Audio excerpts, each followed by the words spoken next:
Edmonton Sports Talk. My God, I loved it. My name's Jay Mill. #Blue. Our sports update deliverer, the Coon. I'm Zachary Kubish, and you're up today. You know what, Reid? You might be honest. All right, here's what's going on in the nest.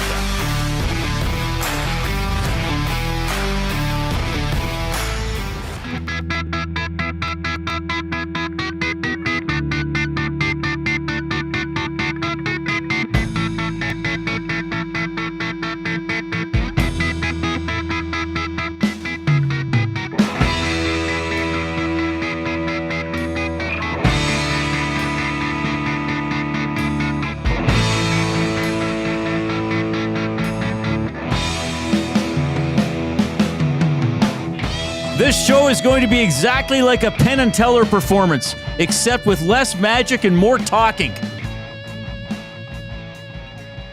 Hope you're doing great, everybody. It's Friday.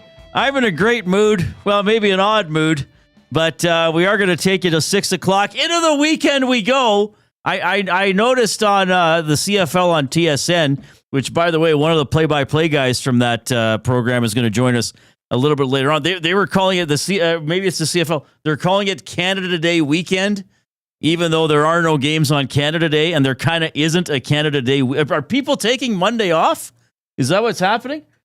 Are people just saying, screw it, we get June 30th off, and then we get Canada Day, so it's a 5-day weekend? We're not doing that here at Edmonton Sports Talk. We're working Monday, and then we'll do a little bit on Canada Day as well for a little thing called NHL Free Agency. The draft is tonight. The Oilers have locked up Trent Frederic as expected. That 8-year contract finally announced today. We'll have some comments from him as we move through the afternoon and get to the Oil Understood for GCL Diesel. The Elks lose yet again. I want to talk about that. We will have some really cool stuff on the show today. Well, hopefully we always have some cool stuff on the show, but I'm always happy to talk about kind of a cornerstone event on the Edmonton sports calendar, and that is the Brick Invitational that starts Monday. So we are going to do a tee-up of that because this is a really fun tournament. Of course, it's at the Ice Palace, West Edmonton Mall. Team Brick Alberta ready to rock and roll. And Craig Stiles, one of the chairman of this tournament, he's going to join us at about 3:40.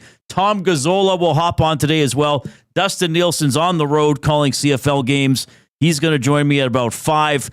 So he did the Elks Bombers game last night. What is he doing? He's doing the Riders Lions tomorrow in Regina. So he's probably in Regina right now having some Truffaut's pizza or something like that.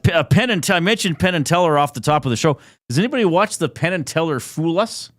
I don't watch the entire shows. I watch because they upload everything on YouTube. So they break it down in these 8 to 10 minute chunks, and they do the Penn and Teller Fool Us. And these other magicians go on and they do a trick, and then, Penn talks, like Penn and Teller talk to each other off mic, and then Penn will say whether or not they fool us, and he'll always put these little code words in or little references that the magician will get, but the public who doesn't know magic wouldn't. I always remember this one thing, and I hope you take this forward into your own lives and incorporate it into your own personal wisdom. That I remember Penn saying once, his last name's Gillette, Penn saying that if the audience sees a magician and they don't understand 90% of what he's doing, but he messes up 10% and it kind of spoils part of the trick, the audience will say that guy sucks. Whereas magicians are the opposite. They'll watch a magician and they'll know 90% of what he's doing, but if there's 10% they can't figure out, they'll say, he fooled us. Oh my goodness. Anyway, I tell, and here's the thing about Teller. If you watch, he talks. Him being silent is not something he does in his life. Like if Penn and Teller came in right now, and no, this is not a tease that I actually have them lined up, though that would be incredible. Teller will do interviews. Like he will talk publicly. It's just his on stage persona is that he does not speak when he's on with Penn or they're performing magic together.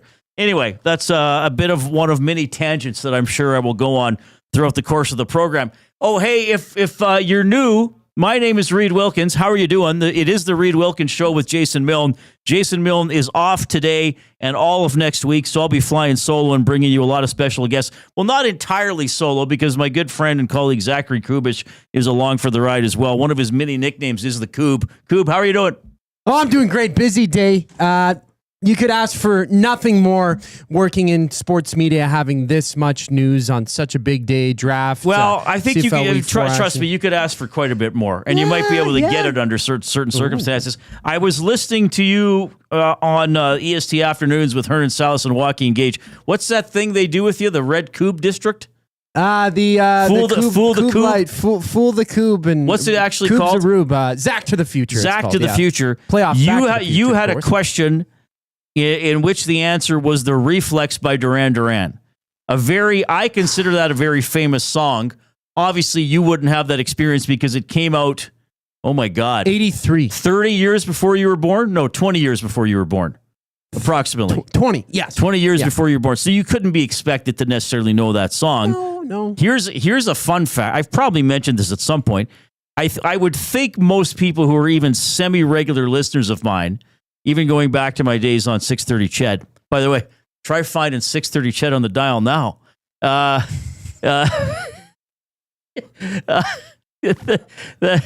Would know that Def Leppard is my current favorite band. Hey, what, are we 2 weeks from today? It's 2 weeks from today. I'm going to Leopard. It's July 11th. The Rockin' Thunder? Rock what and is it Thunder. called? They're playing. It's the infield of the old Northlands racetrack. 2 weeks from today, I'm going to see Def Leppard live for the 14th time. Wow. My first favorite band when I was a little Wilkie. I mean, I'm still kind of a little Wilkie, but when I was like a childish Wilkie, my first favorite band when I would buy tapes to listen to music was Duran Duran. I was into The Reflex. I was into Hungry Like the Wolf. I was into New Moon on Monday. I was into Union of the Snake. I was into Rio. I was into Girls on Film, though I didn't see the uncensored video till I was much older. So, you know, that was my first favorite band. All right? Anyway, you can get in touch if you'd like to. If you'd like to try to prompt a reaction out of me on something, several ways you can do that. You can email reid@edmontonsportstalk.com.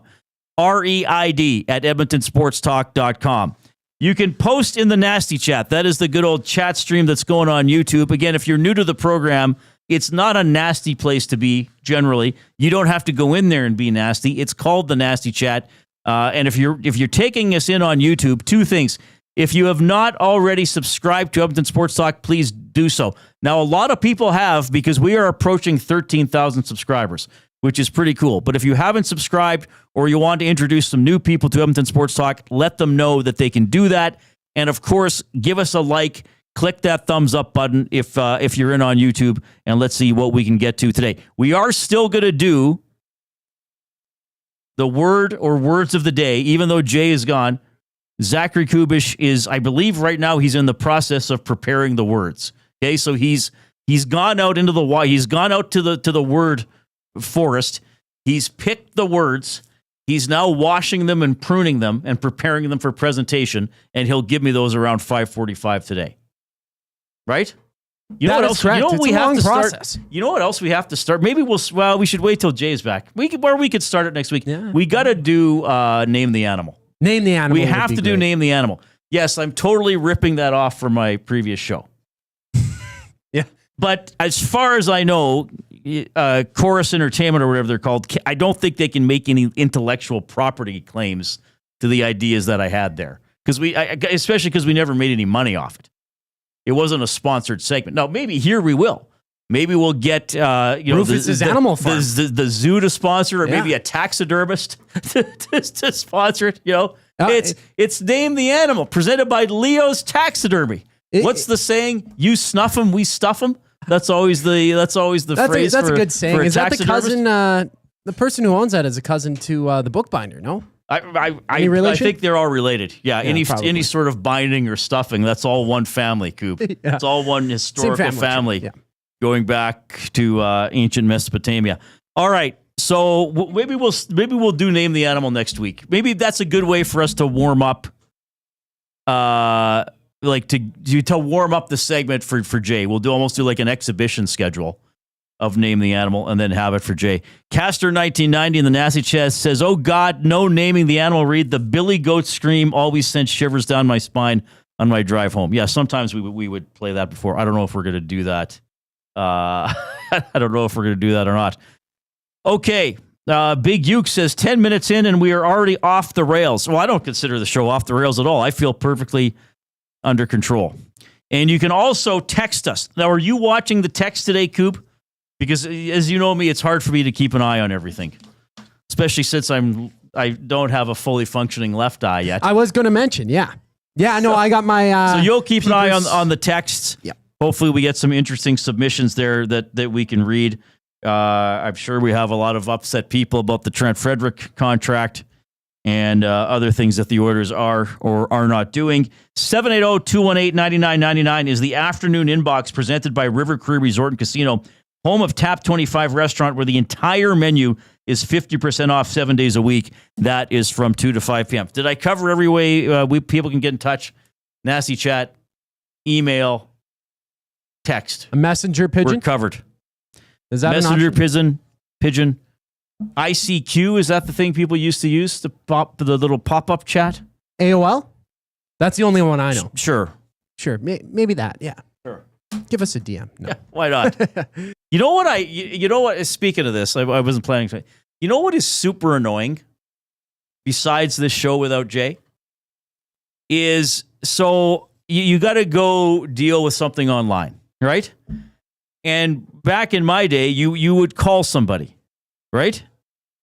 So you might be on hold for a long, and you can still do that. But now you go to a website, okay, you want some help. Well, I'm going to click contact the company. And what pops up but a little chat box, the thing in the lower right of the screen.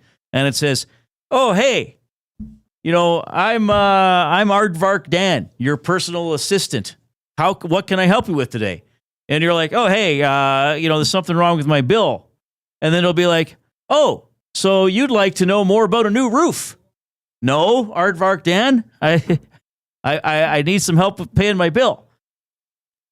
"Oh, am I being helpful to you or not?" And like one time I was doing this yesterday and I started actually typing in, "You are not understanding what I'm saying. I would like to talk to a real person." And it's like, and it comes back, "I'm sorry, you'll have to log out of your account and log back in." Very maddening. Yeah, one thing computers won't take from humans is that understanding connection. You're asking for something. You don't want to pay a bill. Jasmine's helping with the show today as well. Maybe Jasmine should come in and do an hour with me. I wonder how that would go. People think that would be fun. Jasmine's saying that X is reporting, I don't know if that's Mr. X, that the Oilers in Detroit are talking about an Arvidsson trade. So if we get any Oilers breaking news today, we will keep you informed. Again, we will have some clips from Trent Frederic a little bit later on. I also have some audio from Gary Bettman, the commissioner of the National Hockey League, as the NHL and the NHL Players Association have indeed confirmed they have an extension to the collective bargaining agreement. So a year left in the current one and then 4 years after that. So we're going all the way to 2030 with the collective bargaining agreement. Now they did not talk about the particulars of the deal because they still have to be ratified. The deal still has to be ratified by the league and by the Players Association. But we know what some of the things were because we were talking about it yesterday. It's been reported. 84-game regular season, preseason down to 4 games per team. If you have over 100 games of experience in the NHL, you only have to play 2 preseason games. 7-year max contracts if you're staying with your team. 6 years if you're a free agent going to another team. Those were some of the things. So, but we'll get to a clip from Gary Bettman a little bit later on. I would think this is a big thing for him. He's been in the NHL for a long time. He's presided over some really good times. He's had to be there through some lockouts, losing an entire season in 04-05 that has put him in the bad books with a lot of fans. I would think this would be important to him because he's probably not going to still be the commissioner by 2030, that he'll probably retire with labor peace. And I would think that he would see that as a feather in his cap whether other people care or not. So just a quick note there, and something that we will dive into as well. I mentioned that we're going to have at about 3:40 this afternoon, Craig Stiles, chairman for the Brick Invitational Tournament. That is starting on Monday at the Ice Palace at West Edmonton Mall. So it's going to go from June 30th to July 6th. We got 2 pools of 7 teams. Team Brick Alberta in the Stiles Conference with Toronto Pro Hockey, the Montreal Canadiens, the Connecticut Junior Rangers. They've been pretty good in this tournament. The Manitoba Junior Ice, CCM Chicago, and Team Pennsylvania. So this has been a fixture on the Edmonton sports calendar. Always, around Canada Day, early July, late June, early July. And, I've gone and checked it out. It's really good hockey. I mean, it's top 10-year-old players. And I know a lot of people will say, well, they shouldn't be playing into the summer. Well, they are.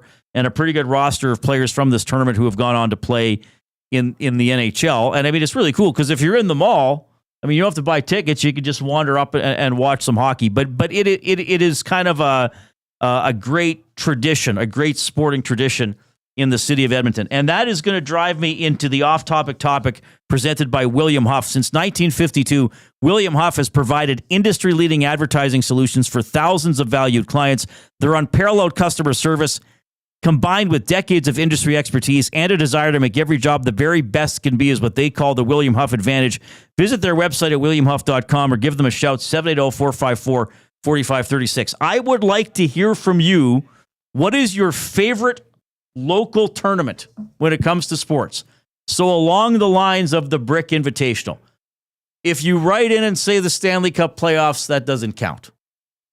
What is your favorite local tournament? I mean, there are some, obviously, high schools that put on big basketball tournaments. There's probably tons of stuff I don't know about. Well, and that's why I'm asking. Let's put it out there. Maybe there's something that your school, your amateur organization, your recreational club, or whatever puts on. So what is your favorite local tournament? And I want to emphasize, this does not have to be Edmonton. So if you're sitting out there in Marwayne, oh, we got something cool here. Oh, but Reid said local. No, I mean local to you. I don't mean local to Edmonton. Maybe somebody from Macklin is going to write in about the Bunnock. Do they still have the World Championship Bunnock? You know what that is, Coop? I actually don't. Oh, no. My goodness, baby. I know. There's a lot of tournaments that I do not know. Coop, come sit at my knee and let me inform. So I didn't know about this till I started working in Lloyd. Bunnock, I got to get the exact, it's the sport of throwing ankle bones. Bunnock also, so I just got this off the web, is a lawn game that involves tossing replica horse ankle bones or bunnocks at a set of bones arranged in 2 rows. And the World Bunnock Championship, I think, is still held in the relatively small town of Macklin, south of Lloydminster. And I think it's usually on the Macklin, Saskatchewan. I believe it's usually on the August long weekend. I think it's still going on. And this was kind of Macklin's claim to fame.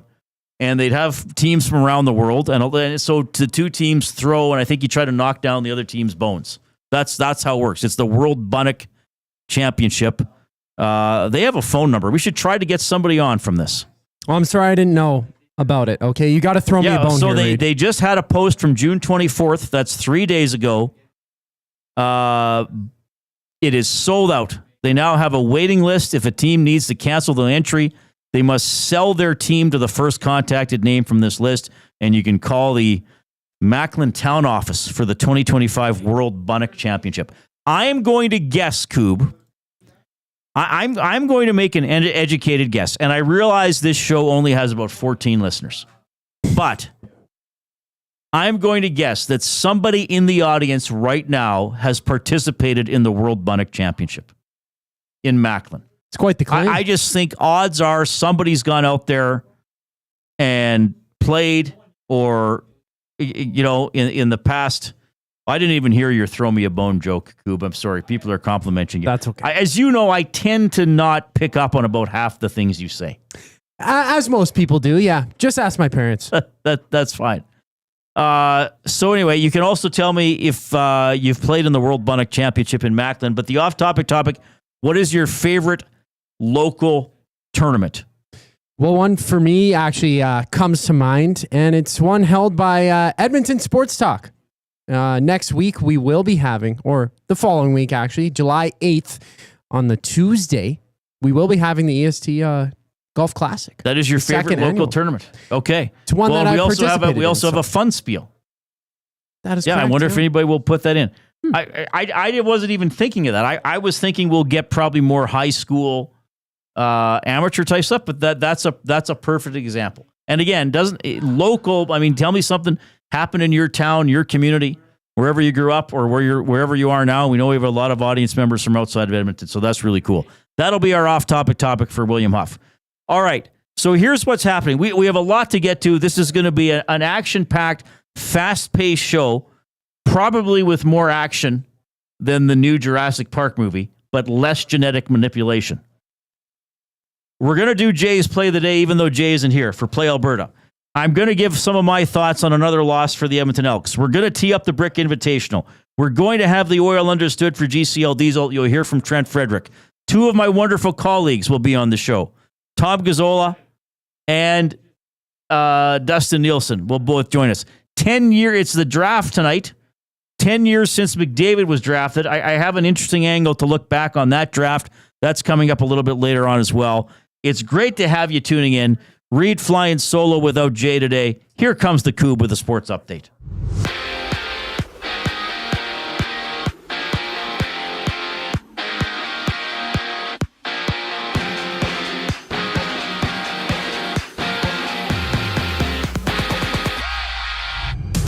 $27-year-old Trent Frederic has re-upped with the Oilers on an 8-year extension worth nearly $4 million per season. While out east, Montreal and New York have agreed to a trade-in sign involving Noah Dobson. The Islanders swapping Dobson to the Habs for the 16th and 17th overall pick in tonight's draft alongside Emil Heineman, with Dobson signing an 8-year extension worth $9.5 million. Elsewhere, the Blue Jackets have traded Gavin Brindley, a third-rounder in this year's draft, a conditional 2027 second rounder for Charlie Coyle and Miles Wood from the Avalanche. Sting. In hockey, a new collective bargaining agreement has been signed between the NHL and its Players Association. That kicks in for the 2026-27 season. In the CFL, we have Montreal visiting Hamilton, 5:30 kickoff.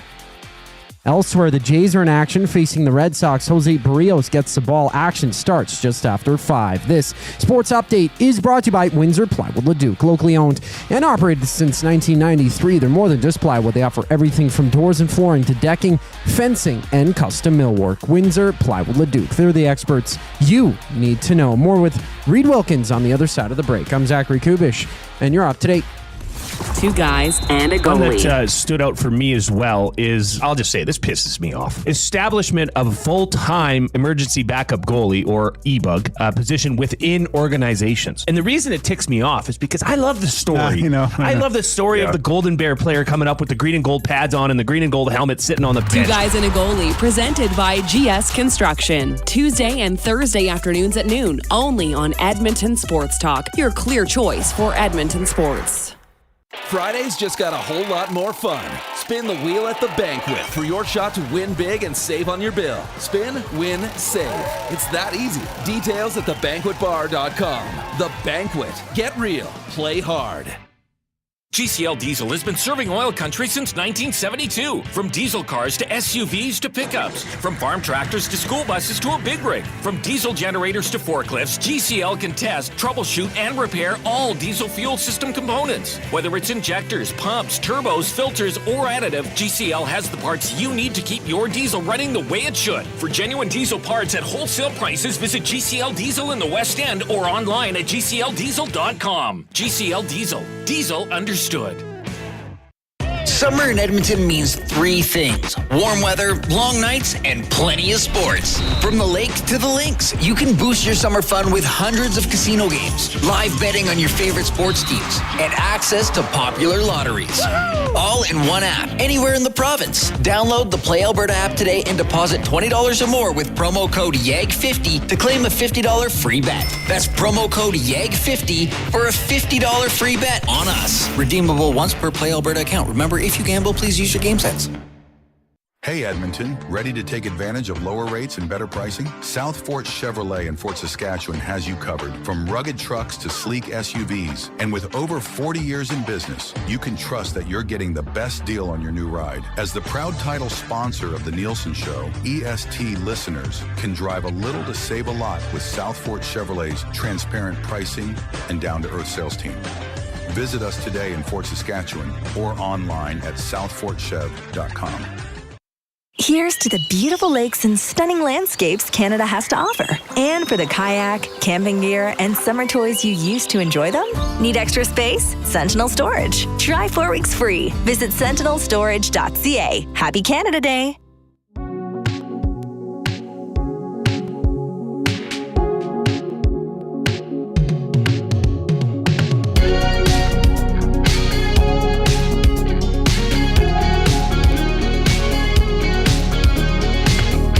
You found a new music channel on YouTube or something. This is a little too mellow for my liking. Oh, okay. I got to say, especially on a Friday. Maybe for your generation. Yeah, maybe. This is upbeat hard rock. This is not Duran Duran. Not for my generation. I need to do better than that. I need to get some Def Leppard. Well, you need some Lepardian riffs here. Not like this is very. I don't know what this is. Like it's catchy, it's fun. It's somewhat poppy, but I don't know, man. Like the synth wave or retro wave. We need some guitar rock. It's Friday afternoon. It's Friday afternoon. I know. I got to sprinkle it in here and there. It's sort of the Canada Day long weekend. It sort of is. Well, according to the CFL. All right, 780-218-9999, the River Crew Resort and Casino inbox. That's how you can text us. The off-topic topic for William Huff. Let's get a couple here, Coob. What is your favorite local tournament? Well, Uncle Jesse coming in the River Cree inbox here. I have participated in the debauchery of the Bunnock Championships. Bunnock Championships, but not the game itself. So okay. That's pretty good. Uncle Jesse enjoying some of the fun around that as well. And the Reb Invitational basketball tournament at Jasper Place High School. Chris Perper with that to say. And an unnamed texter also coming in with that Bunnock. Yep, Bunnock. The Bunnock thing had family members that tried it that have won it, actually. Nice. Who have went there and won it. And another one, Rusty Shackelford, saying that the Bretzky hockey tournament in Viking is one of his favorites. Oh, nice. Celebrating their 10th year this year. The Bretzky hockey tournament in Viking. Okay, there we go. So we're learning about events in Edmonton and surrounding area, which is pretty cool. Keep those coming in. So Jay's not here, but the Jay's play of the day does not go away, nor does the jingle. It's Jay, it's play, he's Jay, it's today. It's Jay's play of the day. It's Jay's play of the day. Jay's play of the day is presented by Play Alberta. Gaming made easy anytime, anywhere. With Play Alberta, you've got a full casino experience right at your fingertips. Play from your phone, tablet, or computer whenever works for you. Download the Play Alberta app today. Get started with a $50 casino bonus. Just deposit $20 with the promo code EST Casino. Play smart, play local, and remember, use your game sense. Okay. Jay's play of the day. Now, to get this, you go to playalberta.ca or open the Play Alberta app on your phone. You click on sports, and then you'll see on the menu on the side, it says EST special. So really easy to find. There are a whole bunch there. Lock, shop, partner, parlay, early bird bet. Dusty's got a play of the day.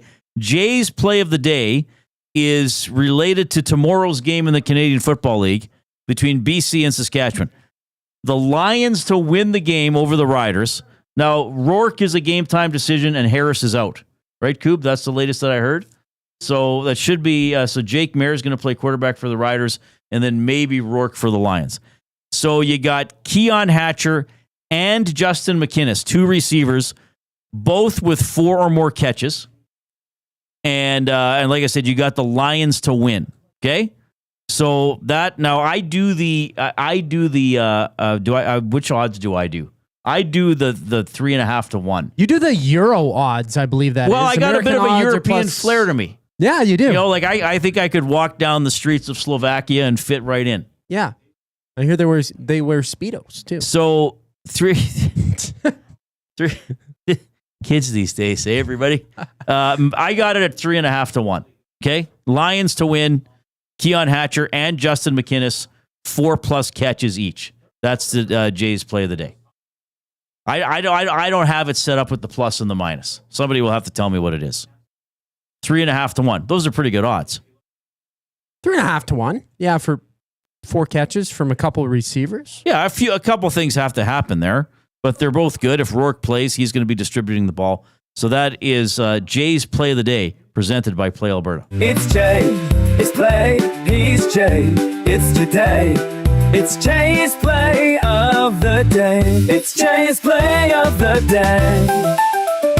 Jay's play of the day. All right, that's a great track.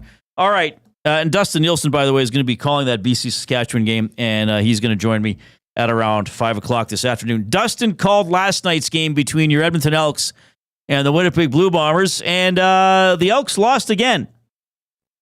They did some good things, to be fair, but ultimately, Winnipeg was just better. I know the guys doing the show yesterday, Jay and Matt, were discussing even before the game, would this be a moral victory for the Elks if they played well and lost?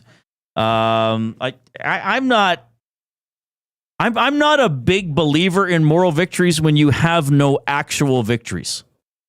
You know, if the Elks were 2-0 or even 1-1 going into that game and lost the way they lost, then I might be able to say, okay, well, you know, they hung around against a good team.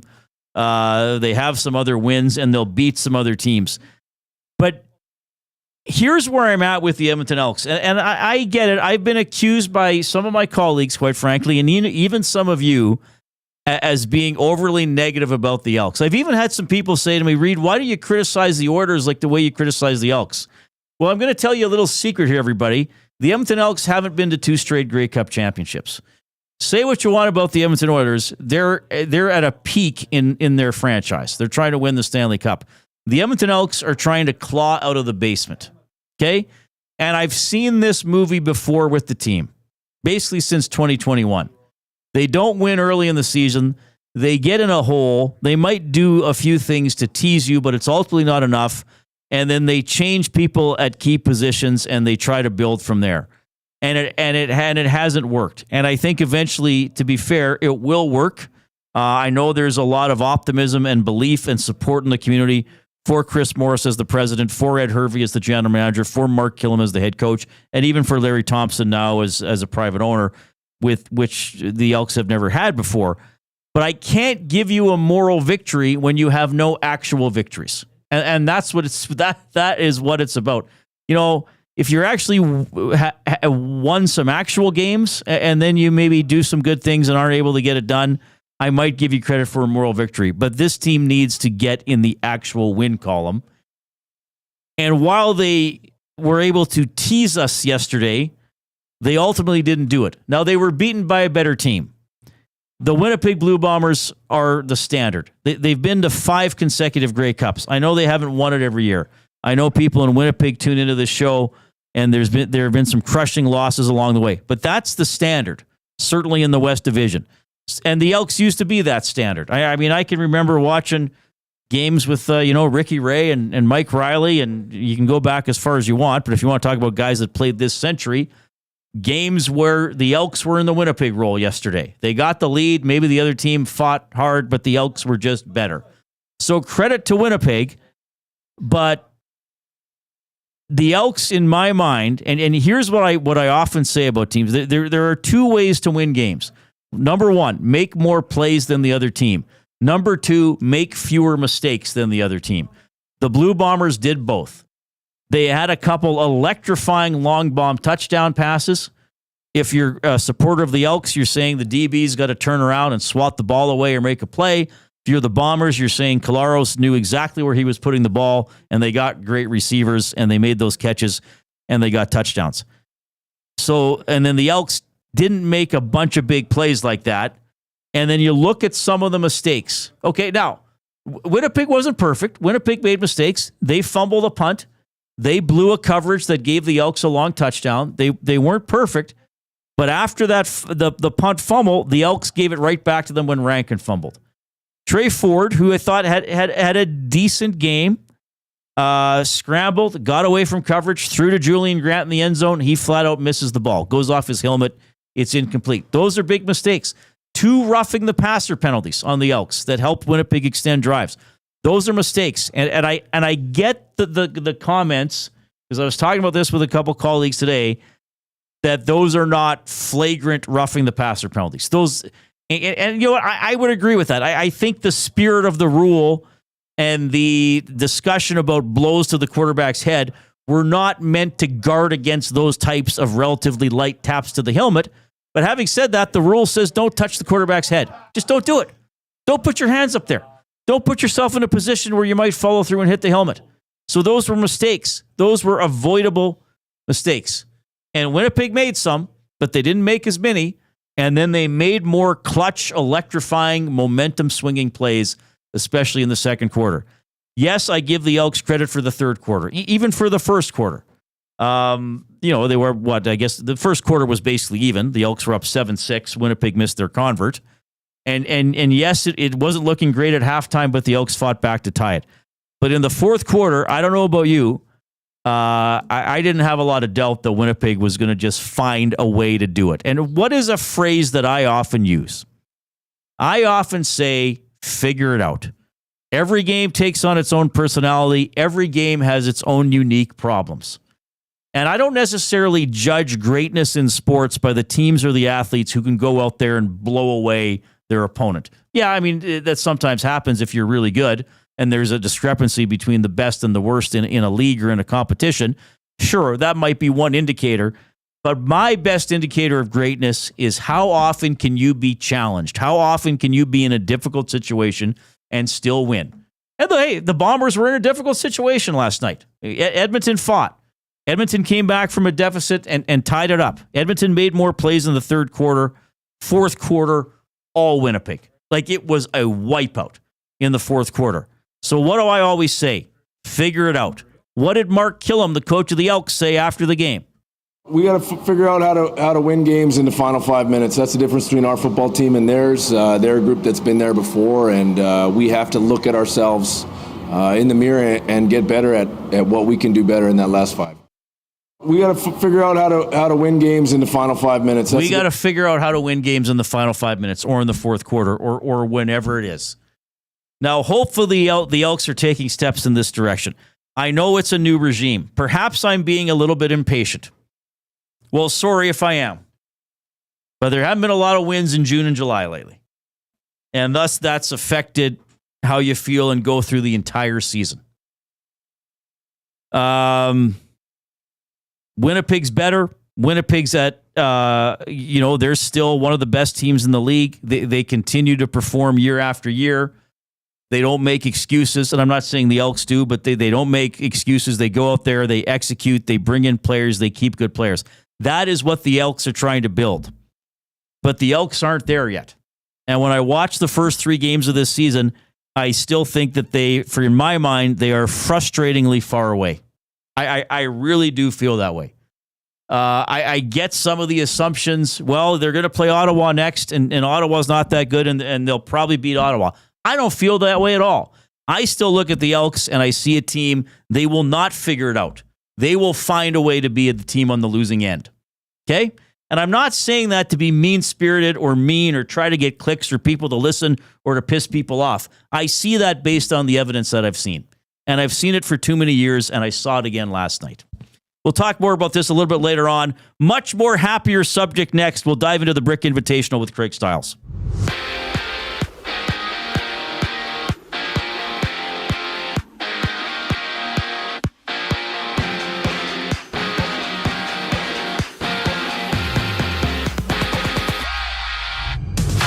busy day around the NHL. Trent Frederic re-upping in Edmonton on a $31 million contract over 8 seasons worth nearly $4 million per year. Elsewhere, New York and Montreal had a trade-in sign. Noah Dobson being swapped from the Islanders in exchange for the 16th and 17th overall pick alongside Emil Heineman of the Canadiens. The draft goes tonight. New York with 3 first-rounders, including first overall. For Columbus, they've traded for Charlie Coyle and Miles Wood from Colorado in exchange for a 3rd rounder in this year's draft and a conditional 2nd rounder in 2027 alongside Gavin Brindley as well.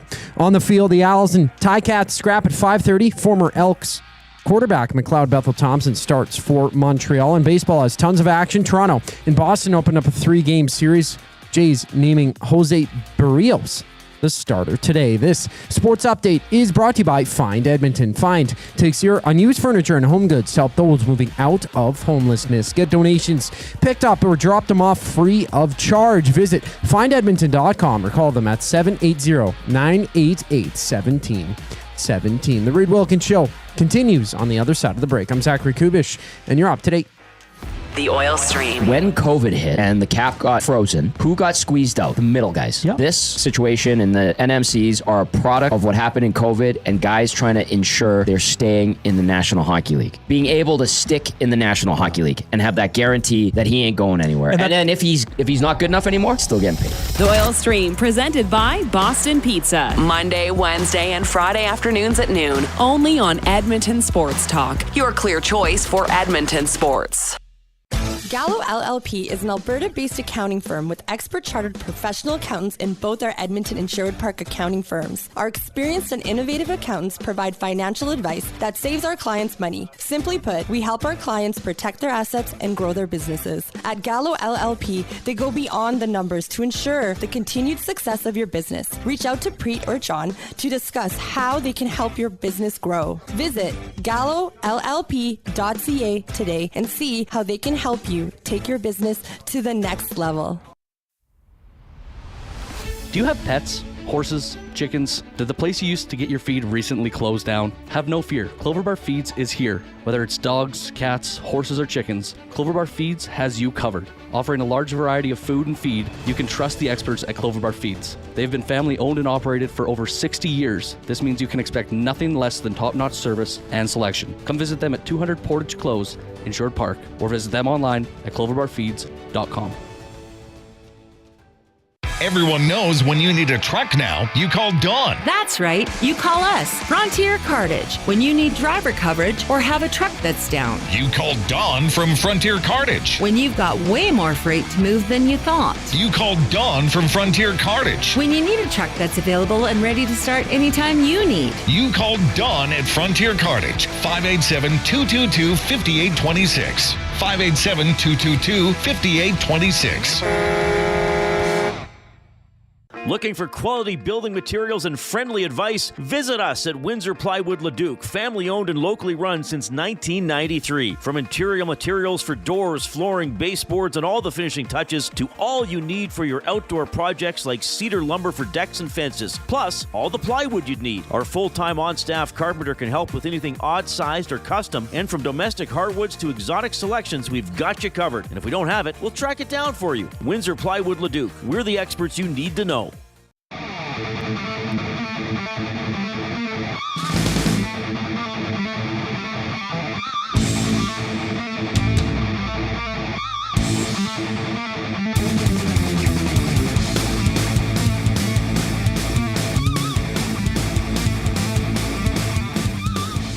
All right, thanks a lot for joining us this afternoon. Friday, hope you got a great weekend ahead of you. I'll tell you what, it's going to be a great week next week at West Edmonton Mall. Incredible hockey tournament going on. The Brick Invitational is going to start Monday. How early? I got the schedule right here. 7:30 in the morning. Team Brick Alberta is going to play their first game against the Manitoba Junior Ice at 3:50. They got a great website, keeps you updated on all the stats, and they got great people running the tournament and talking about the tournament, including this guy who's going to join us right now. It is Craig Stiles. Craig, it's Reid. How you been? Craig, you might be muted because I saw your lips moving, but I didn't hear anything. Let's see if we can get you, or Zach will help you get things set up here. Zach, you might have to jump on and give him a hand. The Brick Invitational starting Monday. It's going to run through until July 6th. So you got 2 pools of 7 teams. You got teams from across North America, a lot of Canadian teams. The Connecticut Junior Rangers are here. They're usually very good. The Boston Junior Bruins. Full slate of hockey. First games at 7:30 every morning, Monday to Friday. Final games at about 8:50 in the evening, so that it'll go to about 10. Playoffs are next Saturday. The championship game at noon on July 6th. So that's what's going to be going on there as the Brick Invitational starts. We got Craig? Not quite yet. Okay, we might have to just get him on the phone. By the way, coming to you from the Banquet Studio, craving a late night snack, check out the Banquet's new late night happy hour menu, Sunday to Thursday, 9 p.m. until close. Enjoy favorites like sweet and spicy lettuce wraps or the Banquet burger at happy hour prices. The Banquet, get real, play hard. Tom Gazzola is going to check in a little bit later on. Dustin Nielsen from the road, as well as he called the Elks loss last night to the Bombers. And he has the Riders and Lions coming up tomorrow. NHL Draft starting in a couple of hours. Of course, the Oilers do not have a first-round pick unless they make a trade to slide into the first round. Trent Frederic getting an 8-year contract today from the Oilers, as expected. He did a Zoom availability today, so we'll have some of the key comments from him, as I know that's a deal that many of you don't like. I don't know if anybody doesn't like the player. I haven't heard a lot of criticisms of Trent Frederic, the player, necessarily being a member of the Edmonton Oilers, but that is a long contract for somebody who's likely going to be a third liner. There is some no move and no trade protection, especially earlier in the contract, but we'll dive into that a little bit later on with the Oil Understood for GCL Diesel. Jump into the nasty chat on YouTube as well. Matt Hyman, one of our listeners coming in from Winnipeg. I remember some rough seasons with the Bombers. Hopefully Elks will turn it around and get some W's. Well, yeah, when Mike O'Shea took over, they weren't good. So, they've been patient there. I mean, that's how it goes, right? But the Elks have kind of been on a downswing for a while. I mean, really since 2021. The last couple of years, 2018 before COVID, 2018, 2019, kind of mediocre clubs. And I've talked about this really since they won in 2005 and then starting in 2006. Not a great franchise. I mean, only 3 playoff home games hosted, only 1 appearance in the Grey Cup. They did win it in 2015, led by Mike Riley. But hopefully they have the personnel here to turn around. But it's discouraging these first 3 games. They really weren't overly competitive against BC and Montreal, and gave Winnipeg a tough test yesterday, but ultimately not able to get it done. 780-218-9999 is how you text us. River Cree Resort and Casino inbox. You can email Reid at edmontonsportstalk.com. We got him on the phone? Okay, that'll be fine. Craig, sorry about that. Thanks for bearing with us. Another invitation, Brick Invitational, ready to rock and roll. How are things going with you? Yeah, they're going great. Thank you, Reid. Yep, we're right into the swing of it. Well, this is such a great event. How many years now are we at for the Brick? We're at 36. This is we started in 1990. And you and Andy have been involved in every single one?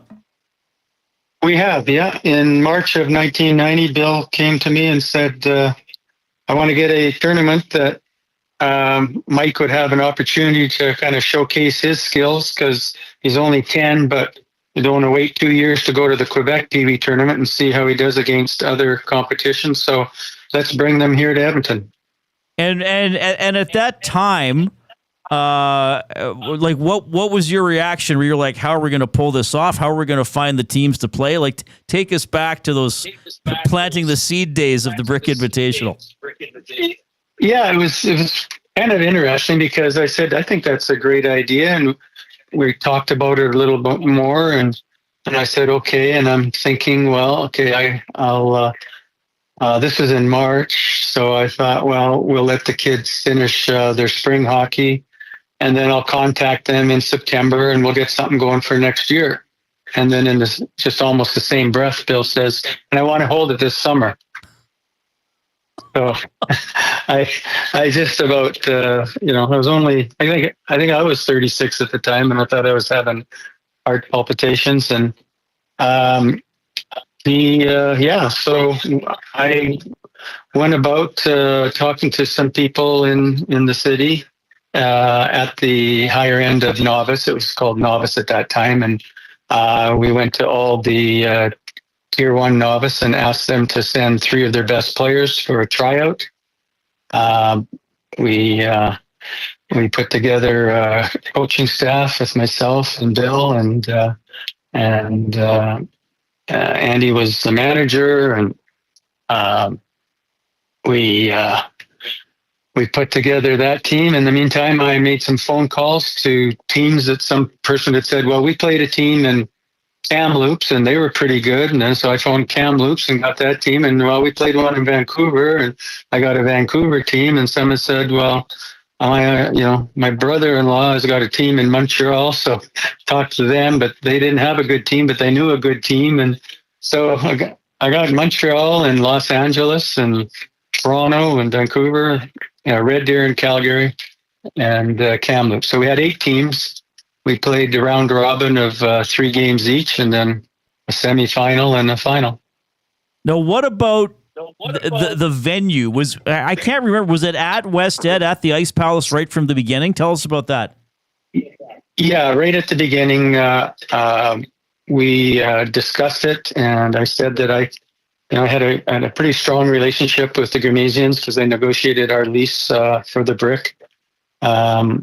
And I said I'd approach them and see if we could use the ice. We had a provision on our lease that we could have a 1-day sail on the ice surface, but we extended that to 3 days. And then they said that would be no problem. And then they saw what it did. Actually, those 3 days, what it did for sales in various stores, and we approached them the next year, and we brought in 2 teams from Europe. We brought in Finland and Czechoslovakia, and so we were at 10, and then we went to 12, and then we've been at 15 for probably 15 years.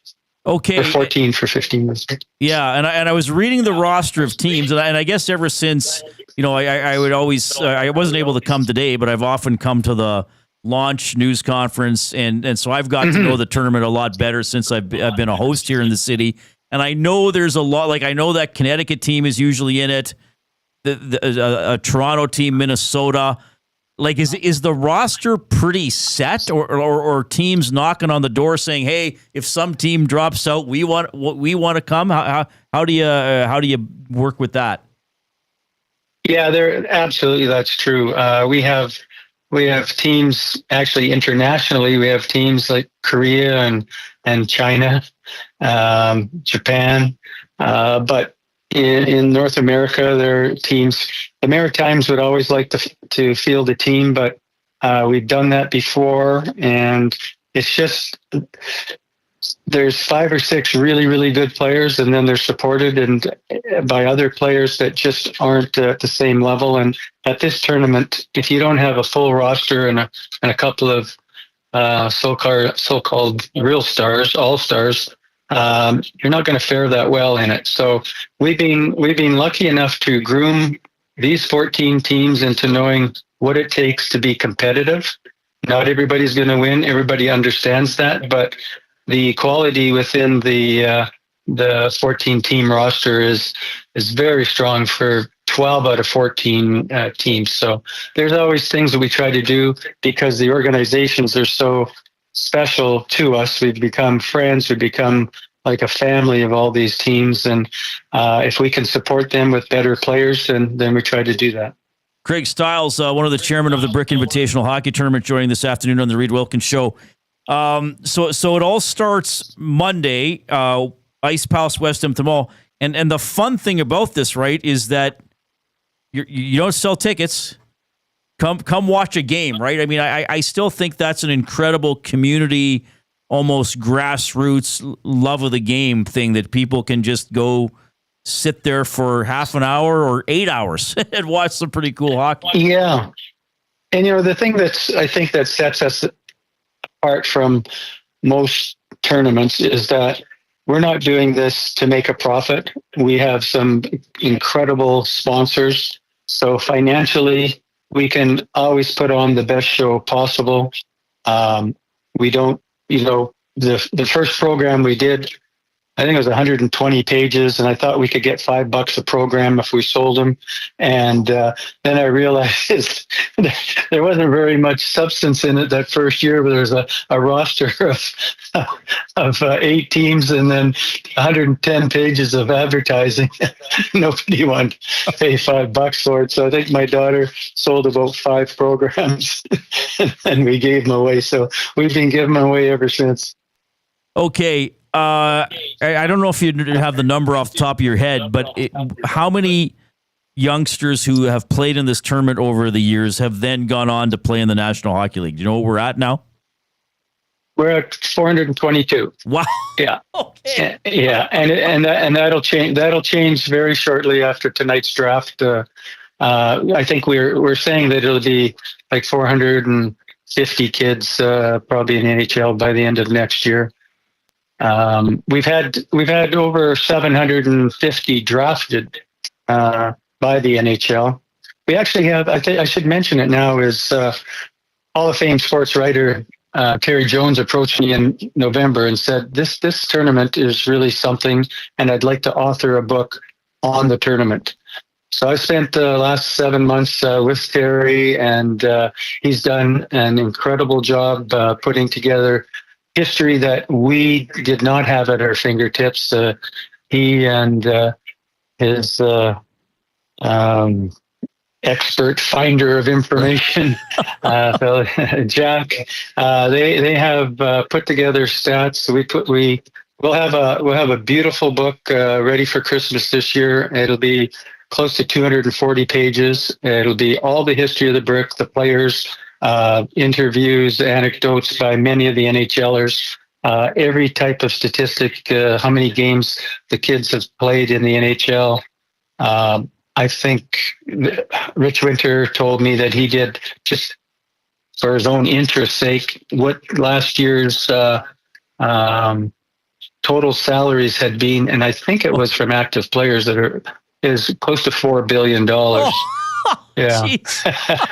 So there's and there are so many stats that you can make out of things, but every award that these kids have made, whether it be in the CHL or the AJHL or the American Hockey League, if they played in the brick, there'll be a mention there somewhere. Every first All-Star team that we had, and it's really quite remarkable. It's just being kind of put together now, and I think we've seen so much interest. We came out with a brochure in the last few days, and it sparked a lot of interest amongst a lot of people. Okay, well, we'll have to keep in touch when that book's coming out and have you or Andy or Terry on or something.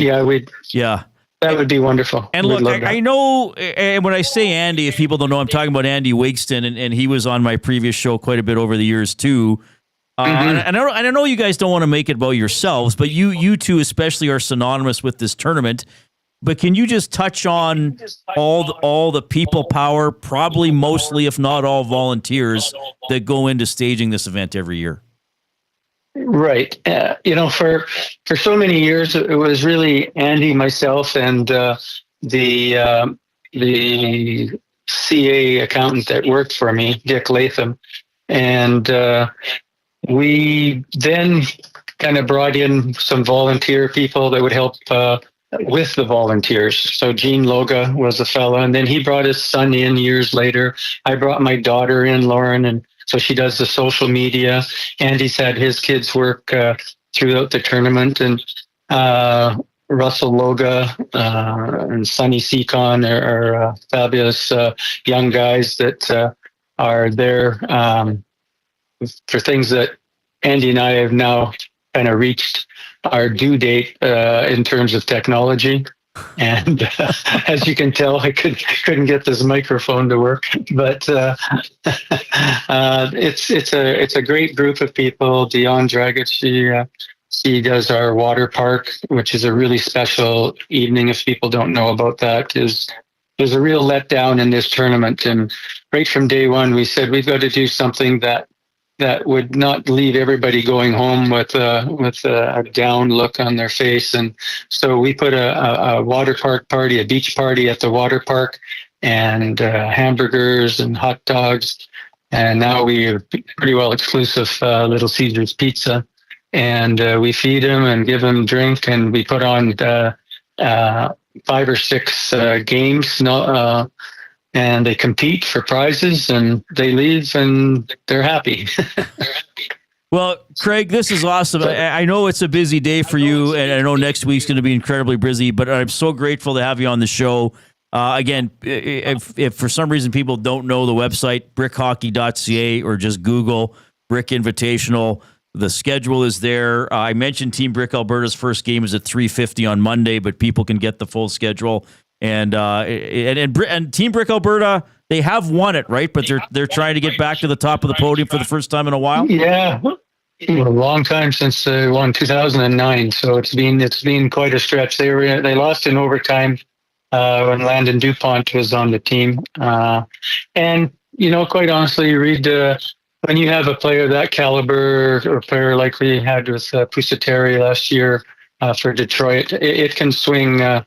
It can swing the momentum dramatically in the favor of that team. So as even as all the teams are, if you've got an even team and a couple of players like that, you're going to go a long ways in this.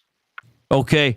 Well, I look forward to following it and hopefully getting out to the mall for a few games. And we have a new segment, Athlete of the Week, presented by Pasta Pantry. My colleague Jason Milne, who's away today, has been working on that. It's every Thursday. I think we're going to have a player from your tournament on Thursday. So that'll be pretty fun as well. But thanks a lot for checking in. Say hi to Andy for me. All the best with another edition of the Brick Invitational. Okay. And drop down and say hi with us, okay? Right on. Will do. That is Craig Stiles checking in from the Brick Invitational. They're ready to rock and roll. Great event. Starts on Monday. They had a bit of a media launch today. So awesome stuff there. And like you said, Team Brick Alberta trying to win it for the first time since 2009. And that was also the jumping off point for our off-topic topic today for William Huff. If you missed it earlier, tell us about your favorite local tournament. And you don't have to be from Edmonton, whatever town or community you grew up in or live in now. What is your favorite local tournament? You can chime in with that. All right, we're going to get back with some comments from Trent Frederic of your Edmonton Oilers. This is the Reid Wilkins Show with Jason Milne on Edmonton Sports Talk. The Lock Shop. Huss, how we doing today? Doing very well, Matty. That was a little piece of football heaven last night in the Peg. I mean, an absolutely perfect evening, sold out crowd. A heck of a football game, too. I mean, if you didn't watch the game, you're like, oh, Bombers won by double digits and covered again. That really wasn't the story of the game. I mean, that was very much in doubt in the fourth quarter. The Lock Shop, weekday mornings at 11, only on Edmonton Sports Talk, your clear choice for Edmonton sports.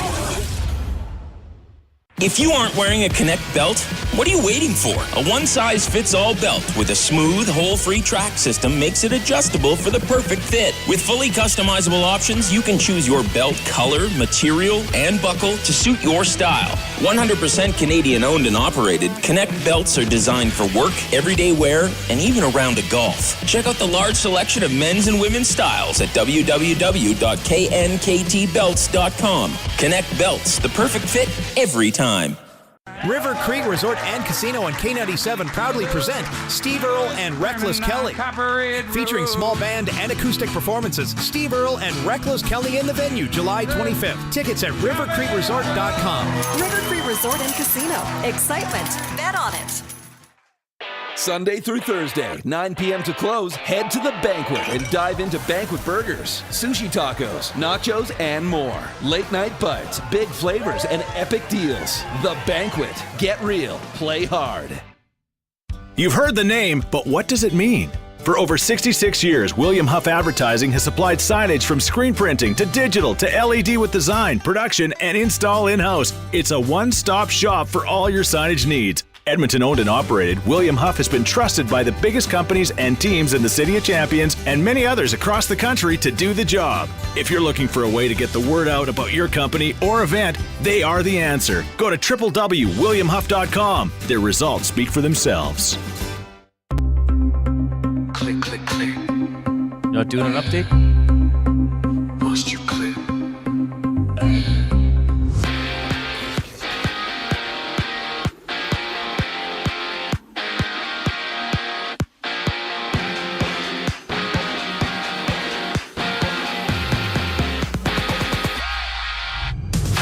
Trent Frederic is locked up for 8 years here in Edmonton, signing a contract worth a total of nearly $31 million, nearing $4 million on average per season. And Noah Dobson has been traded from the Islanders to the Canadiens for the 16th and 17th overall picks in tonight's draft. Emil Heineman being shipped to New York as well. Dobson immediately signed an 8-year contract extension with the Habs worth $9.5 million per season. And around the league, the NHL and the NHLPA have signed an extension to the collective bargaining agreement, which kicks in for the 2026-27 season. Changes include 84-game regular seasons and limitations on salary cap loopholes involving LTIR. Out in Hamilton, the Alouettes and Ticats duke it out. Kickoff at 5:30. McLeod Bethel Thompson starts for Montreal. MLB action has Toronto playing Boston. Jose Barrios takes them out for the Jays. Action starts at 5:10. And on the road, it's the Riverhawks meeting the Nighthawks in Nanaimo. Listen to the full game on any of EST's audio streams. Coverage starts at 7:35. I'm Zachary Kubish. That was your sports update. The second hour of the Reid Wilkins Show starts right now.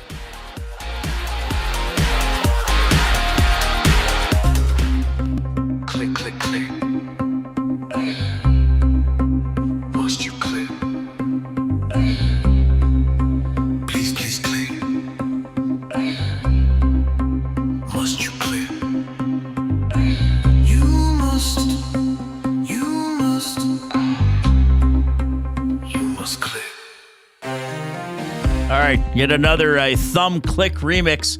Man, oh man, that one was audience made. Thanks for submitting that. Reid Wilkins with you. Edmonton Sports Talk, your clear choice for Edmonton sports, presented by Play Alberta. Jason Milne is off today and next week. Zach Kubish is here doing your sports updates, doing all the technical work. That music there, inspiring you to give us a thumbs up. If you're watching on YouTube, click that thumbs up button. Let's see how high we can go today. Dustin Nielsen, the owner of this station and the host of the Nielsen Show, 6 to 9 a.m. every weekday. He's going to join me in about an hour. Tom Gazzola will check in about 15 minutes. Plenty to talk about, and one of the Oilers' headlines today is the new contract, rumored for several days, belonging to Trent Frederic, as we go into the Oil Understood for GCL Diesel, providers of the best diesel engine components around, from turbochargers to injectors, fuel pumps to sensors. They are the critical engine component experts, proud to serve Edmonton and Northern Alberta for over 50 years, and now a partner of Edmonton Sports Talk and the Reid Wilkins Show. GCL Diesel. Diesel.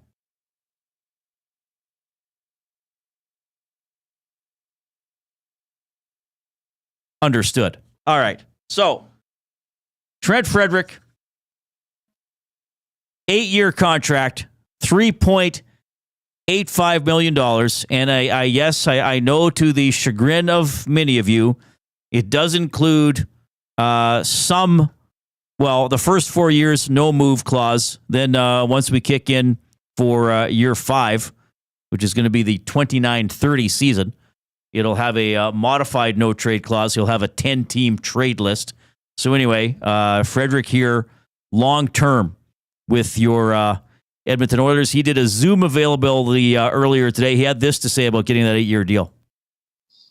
Just like through talking to my agent and negotiating, that's kind of something I wanted to be in one spot. And I just think this group here gives me the best chance at winning the ultimate prize. And ultimately, hopefully, just get 8 chances at it.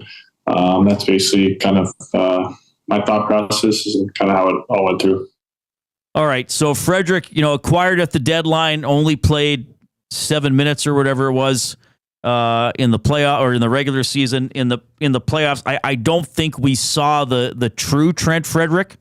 I asked him about that today during the Zoom availability, and he says, yeah, for sure. I can play better than I did in the postseason. Yeah. I mean, not really going to use the injury as like any excuse to, obviously I didn't think I had the best playoffs, but, I think I can bring more, and I think the Oilers believe that too. And I know I will, and I have more scoring ability. And obviously the other factors of the game, it's sometimes a little hard in playoffs, especially being a new guy, to sometimes play on the edge, especially with, every penalty matters, and just being careful there. So, I'm excited. I'm really excited for the next season to start here. And, show everyone what I'm about. Well, and I think that's what we're hoping that we're going to see here is that we'll get the Trent Frederic that the Oilers thought they were acquiring, because I don't think they saw that player. Any of us saw that player during the postseason. Definitely a lot of speculation, a lot of talk that his ankle was not anywhere near 100%, that he couldn't move the way that he liked. You got a guy who scores, he's had a couple seasons where he's basically scored every fourth game on average, getting 1 goal in 22 games, was close to a couple other chances. But I thought a lot of nights wasn't overly impactful or wasn't overly noticeable in the playoffs. So he did get into a fight. I think he did try to mix it up a little bit. But hopefully this is a player who's going to be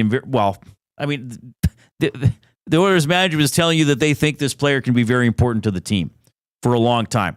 I hope he becomes a third-line center. I know he'll probably have to get better at faceoffs, but certainly if you're committing to a player for that long and giving him that chunk of money, you're saying that this is an important piece that we need on the team. What's everybody going to refer to? A 17-goal season with the Boston Bruins, an 18-goal season with the Boston Bruins. This year with Boston, who weren't very good, he had 8 goals, 15 points in 57 games. Obviously was dealing with the injury. I do think he's an enticing player, and I do think he could be a very impactful player for the Oilers if he can skate, if he can produce, at a secondary level, obviously, and if he can play with some physicality, because that is still always going to be a part of the game.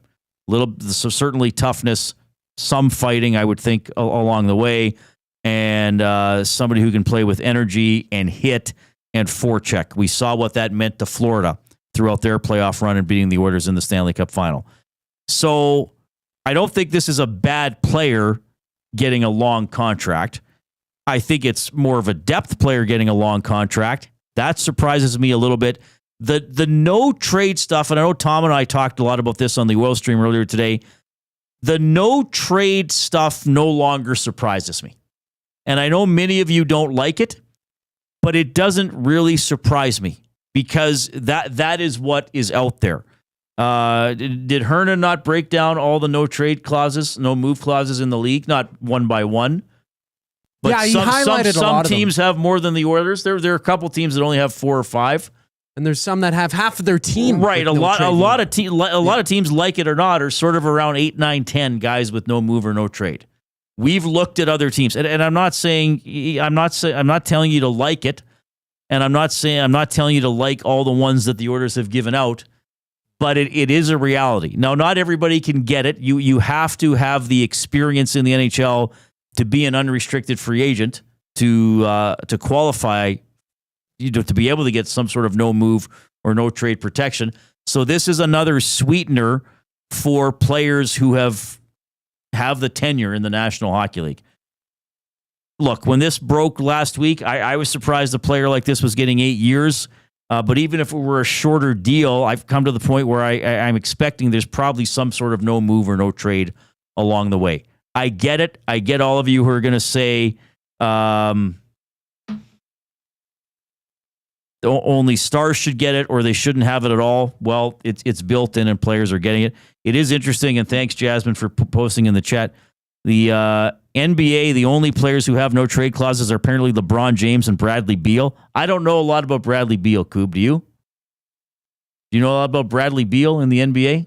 No? Beal isn't really my guy. No, I don't know much about him. He's all right.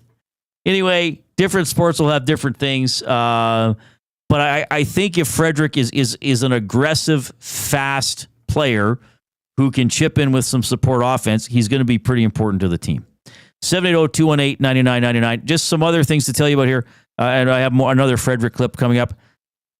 Sam Bennett, 8 years with the Florida Panthers. So that's taken care of for them.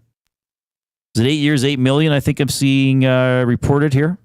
That is correct. 8 years, $8 million for Sam Bennett. Front loaded as well as per Darren Dreger. Okay. Well, there's only so much variance they can do per year, but $8 million average annual value. So there's a little breaking news about the Florida Panthers.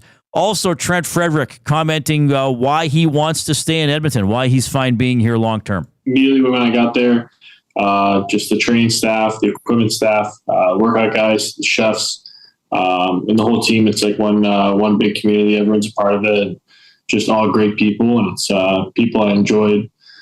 Being injured, you get to sit back and kind of look and see how great people are in this organization, and that's what it seems like this organization is all about. And at the end of the day, like, we spend a lot of time at the rink and being with those people, and I enjoyed everyone so much, and realized this is a great organization, and just the team itself. I think it's going to give me the best chance, like I said, to be on a winning team and have a chance of winning it.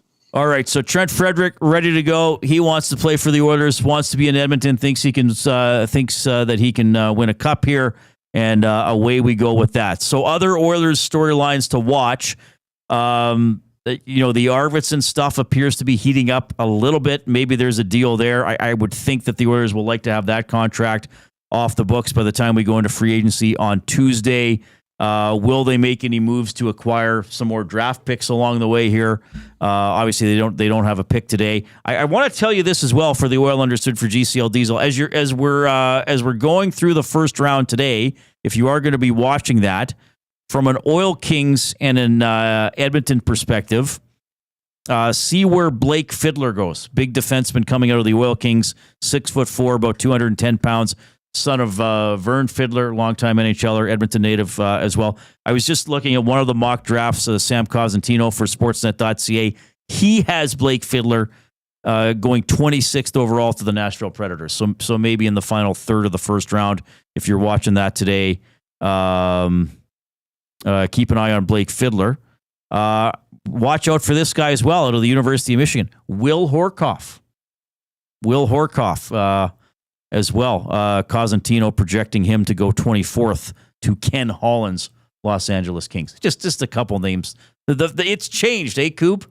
The buzz around the first, like I used to be like, okay, who's this guy? The Oilers had some first overall picks, or they're picking top 10, or they might have more than one pick in the first round. You're learning all these names. I didn't quite dive into that like I did in years past. Nor did I. Maybe the top 5, and there's the big names like Matthew Schaefer, James Haggins, and some stories that you pay attention to, but seeing that Sean Horkoff's son is also entering the draft and many other former NHL players, that's really what I pay attention to.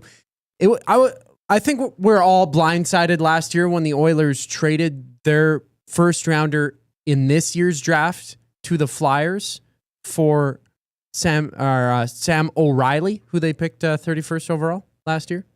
So it's like, now there's no pick. Now there's nothing to really pay attention to on an Edmonton's perspective of things besides. Right. And then there was a first rounder for Wallman, right? Was that the trade this year? Did that go to, that was next year's for Wallman? Was that the deal? I believe so. Reed Schaefer was already a first round pick. He was part of the Ekholm deal. Oh, also thanks K-Dubs in the Nasty Chat. Apparently, Sam Bennett, I didn't even look at this. Sam Bennett, a 5-year no move and a partial no trade in the last 3 years. Now, Bennett's a better player than Frederic, but just evidence that players do get these deals as they sign new contracts for sure. So, yeah, this will be an interesting time. Probably some Oilers trades happening over the next, 4 days, I guess, leading into free agency. See how much cap space they have to pursue free agents on Tuesday. And we will have some special coverage here on Edmonton Sports Talk on Canada Day with some of the big free agent storylines. And this will be a big few days to see how the Edmonton Oilers tweak their roster for another run at the Stanley Cup. Okay, it is 18 minutes after 4. Again, if you would like to get in touch, please do so. The most convenient way for many of you to do that is texting 780-218-9999. The afternoon inbox presented by River Cree Resort and Casino, home of the kitchen restaurant. All you can eat surf and turf for just $59.99 every Friday from 4 to 10 p.m. You can email Reid at EdmontonSportsTalk.com. Jump into the Nasty Chat on YouTube. Chat not just with me, but with each other as well. And click that thumbs up button. Give us a like. Let's see how high we can push that number today. Let's get to it at least 100 here in the next few minutes. Let's keep clicking away at that. I do have a limerick in the inbox from Bronco Nick, who writes one pretty much every day. Life is a box of chocolates, Forrest said, and some Oilers fans think Frederic is dead. Give him a chance to prove his refinance and show everyone that he can dance. Nick, you lost your rhyming pattern. You rhymed lines 3, 4, and 5. You forgot to loop back line 5 to line 1 and 2. Still pretty good. I guess more of a poem than a traditional limerick. That's all right. Okay, Tom Gazzola is going to check in after the break. Dustin Nielsen will join me at 5. We'll have some comments from Gary Bettman on the new CBA. It's the Reid Wilkins Show on Edmonton Sports Talk.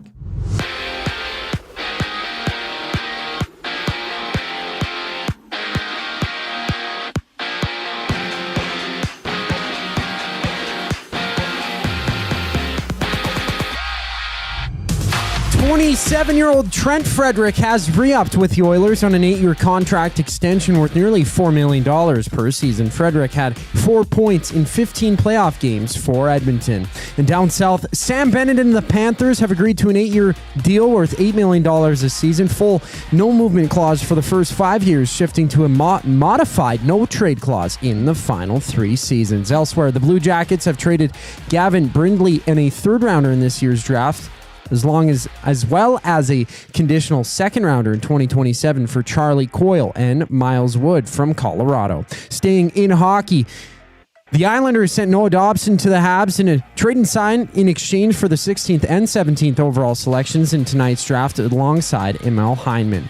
Dobson's contract is for 8 years for an average of $9.5 million annually. In the CFL, Montreal visits Hamilton, 5:30 kickoff elsewhere. The Jays are in action facing the Red Sox. Action starts just after 5 while the Riverhawks play the Nighthawks. Listen to the game on any of EST's audio streams. First pitch at 7:35. This sports update is brought to you by Clover Bar Feeds. Clover Bar Feeds has all the animal feed you'll need. Get top-notch service and selection from their family-owned business. Visit Clover Bar Feeds at 200 Portage Close in Sherwood Park or call them at 780-467-5014. Tom Gazzola checks in with Reid Wilkins on the other side of the break. I'm Zachary Kubish, and you're up to date. The Nielsen Show with Lieutenant Eric. Chris Johnson, TSN. Getting rid of Evander Kane's deal helped, but, I would be surprised if there's a big swing, but I would love to be surprised. The path forward for the Oilers is a little bit more trying to hit some singles and maybe a double at the end of the offseason, with the home run, I guess, being a McDavid extension eventually at some point in time. The Nielsen Show with Lieutenant Eric, presented by South Ford Chevrolet. Weekday mornings 6 to 9, only on Edmonton Sports Talk, your clear choice for Edmonton sports. Got some gently used furniture or home goods that need a new home? Find Edmonton is here to help. Every month we furnish over 100 homes to those transitioning out of homelessness, and we need your gently used furniture and home goods. Drop off at 5120 122nd Street or call for free local pickup. Just visit findedmonton.com to learn how your donations can help create a home for someone in need. Plus shop our thrift store, in-store or online, with proceeds benefit those moving out of homelessness through housing supports. Visit us at findedmonton.com. Find Edmonton, supporting our community one home at a time. River Creek Resort and Casino and K97 proudly present Steve Earle and Reckless Kelly. Featuring small band and acoustic performances, Steve Earle and Reckless Kelly in the venue, July 25th. Tickets at rivercreekresort.com. River Creek Resort and Casino. Excitement. Bet on it. Since 1952, William Huff has been the heartbeat of Edmonton's advertising world. From humble beginnings to a citywide powerhouse, we've been the go-to for signage from print to design and installation. Partnering with Edmonton's top sports franchises and major events, we've helped shape the city's global reputation. Our secret? Unmatched customer service, decades of experience, and a passion for excellence we call the William Huff Advantage. Visit us online at williamhuff.com. Hosting the big Canada Day Bash? Make room for the celebration with Sentinel Storage. From decluttering the garage, storing your seasonal gear, and keeping your treasure safe, we've got the space so you can enjoy the day and every day. Try 4 weeks free at sentinelstorage.ca.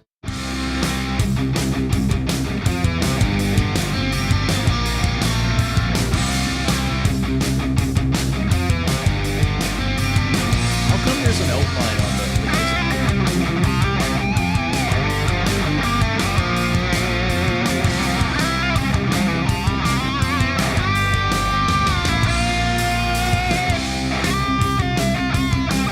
like this tune better.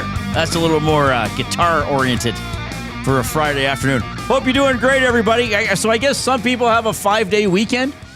They have, a 4-day weekend. It'll be a 4-day weekend. They'll have Saturday, Sunday, Monday off, and then Canada Day off? Yeah. Okay. I never thought about that. No, I thought it would be weird. Well, we have the Tuesday off. Some of us, we will have coverage on trade deadline. We'll do some free agency coverage for sure. Or not trade deadline day, free agency. Free agency day. All right. So, because like people are like, well, it's the Canada Day weekend. I'm like, well, Canada Day is on a Tuesday. How does that make it a Canada Day weekend? I guess you just bundle it all together. You just bundle it all together. Give it the big holiday bundle. Put a bow on it. You know who's a big bundle of joy that I would like to put a bow on? My good friend and colleague, Tom Gazzola. Tom, how are you doing, buddy? Better now, Reid. Better now. That was beautiful what you just said. Thank you. Tom Gazzola is the host of the Oil Stream. Mm-hmm. He's the host of Hello Hockey here. How much longer are you guys going with Hello Hockey? I think we have 3 more shows left. Mid-July. Like we'll wrap up the year after free agency and everything and kind of wind it down. I think mid-July Belsey wants to go to. Belsey's like, we need it's a break. Belsey's call. Yeah. I leave it up to Belsey. He wants to go to mid-July. We go to mid-July. Okay. Like I'd rather have Saturday and Sunday off now that hockey's over. Right. But Belsey's going to do what Belsey wants to do. Now, will you start again as soon as the NHL preseason starts or more towards perhaps the regular season? I think like mid to late September we'll get going. So yeah, preseason should be kicking off, and hopefully it's a shorter preseason, but that's for another date, I guess. Well, but yeah, September. Okay, so a year from now, right? So it's September of 2026. The preseason will only be 4 games. Hallelujah. Right, and it was interesting to me that. So I'm talking about the new CBA. So here's what happened. If you're just joining us, the new CBA is basically done. Bettman and some other key figures spoke today. I'm going to have some Gary Bettman audio a little bit later on. He wasn't booed while he was announcing this, at least that I saw. Mm-hmm. So here's what happened. Bettman and company came out and said, "Celebrate! We got a CBA extension." Right. So 1 year left on the current one. The new one starts for September 2026 and goes for 4 years. But Bettman said, "I can't give you any details, even though they've been reported because it's not ratified." So it's a rubber stamp ratification, obviously, but he still didn't want to talk about it. But that's one of the things is a 4-game preseason, an 84-game regular season. But this is the one that's really interesting, is that if you've played over 100 NHL games, you can only play 2 preseason games. So they've shortened the preseason, but there's still going to be like 2 games where media and fans are going to be like, who is this guy? It's like a Calgary split squad game. Right. Like how many levels below the NHL will this guy be playing in 3 weeks? You know? Yeah. They'll be in Wichita. Nice town.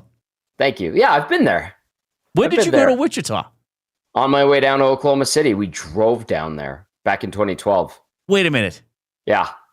You didn't know this? I did not know this. Okay, what happened? Well, it was the lockout year. Right. Speaking of CBAs. And we needed a vehicle when Mark Ciampa and I went down to cover the Barons when Taylor Hall, Jordan Eberle, Nuge, Magnus Pajärvi, Mark Did Schultz play there?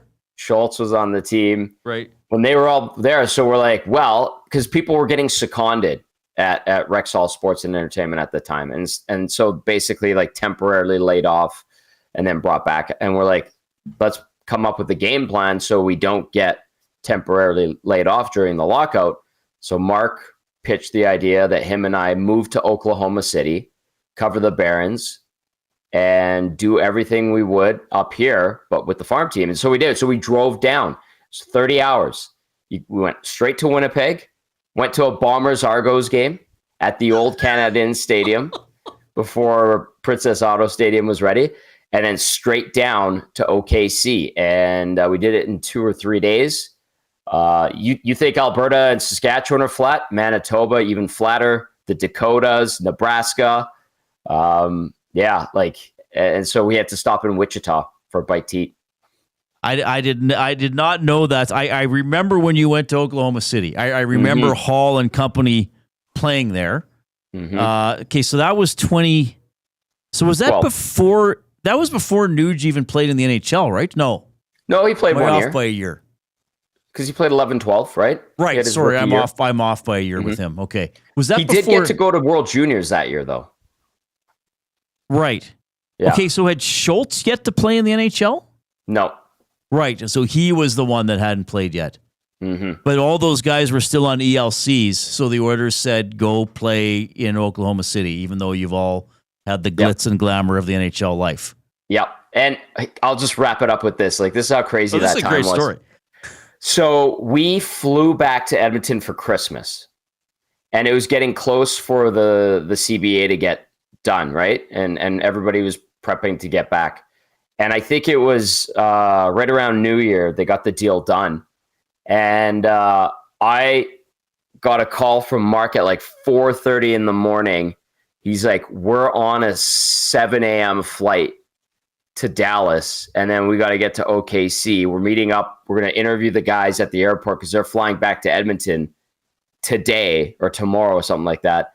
And then we have to pack up because we left the vehicle down there. We have to pack up the vehicle, get rid of all the stuff we had bought, like house stuff.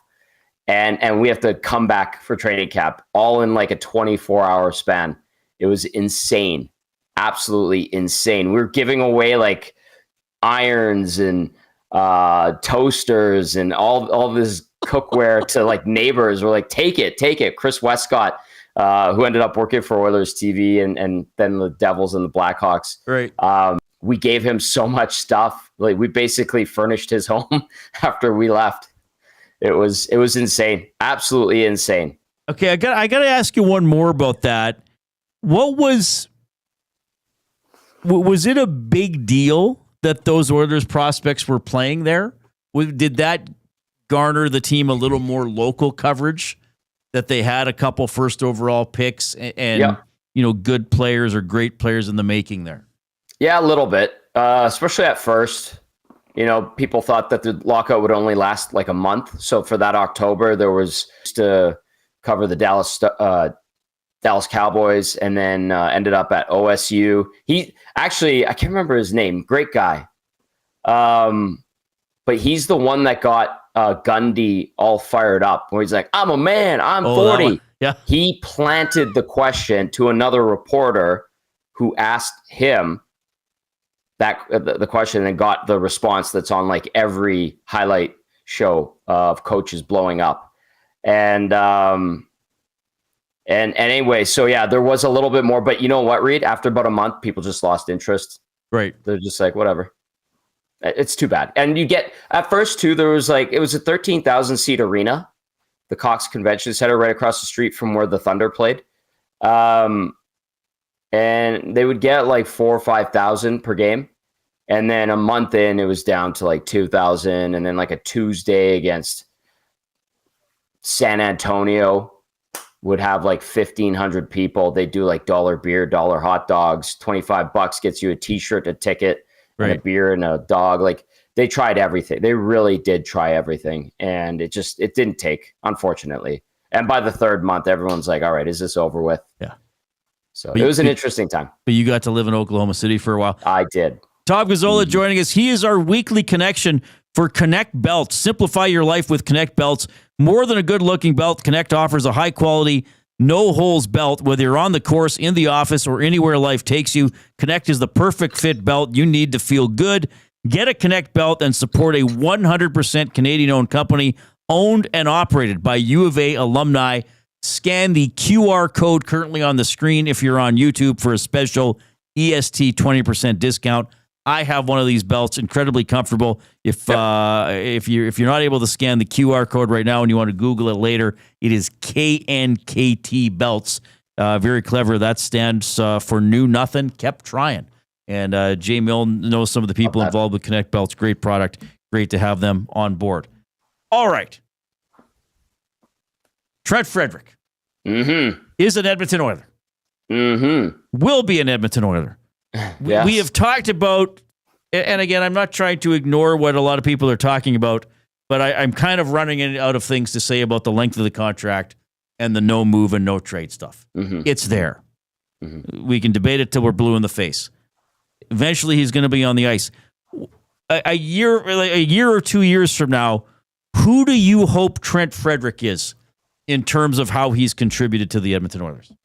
Oh, like a similar player, right? Yeah, you can make a similar player comparison, or even a hopeful stat line, or something like that. I'll kind of leave that open. Yeah, I mean, in a perfect world, he's Tom Wilson, but that's not happening.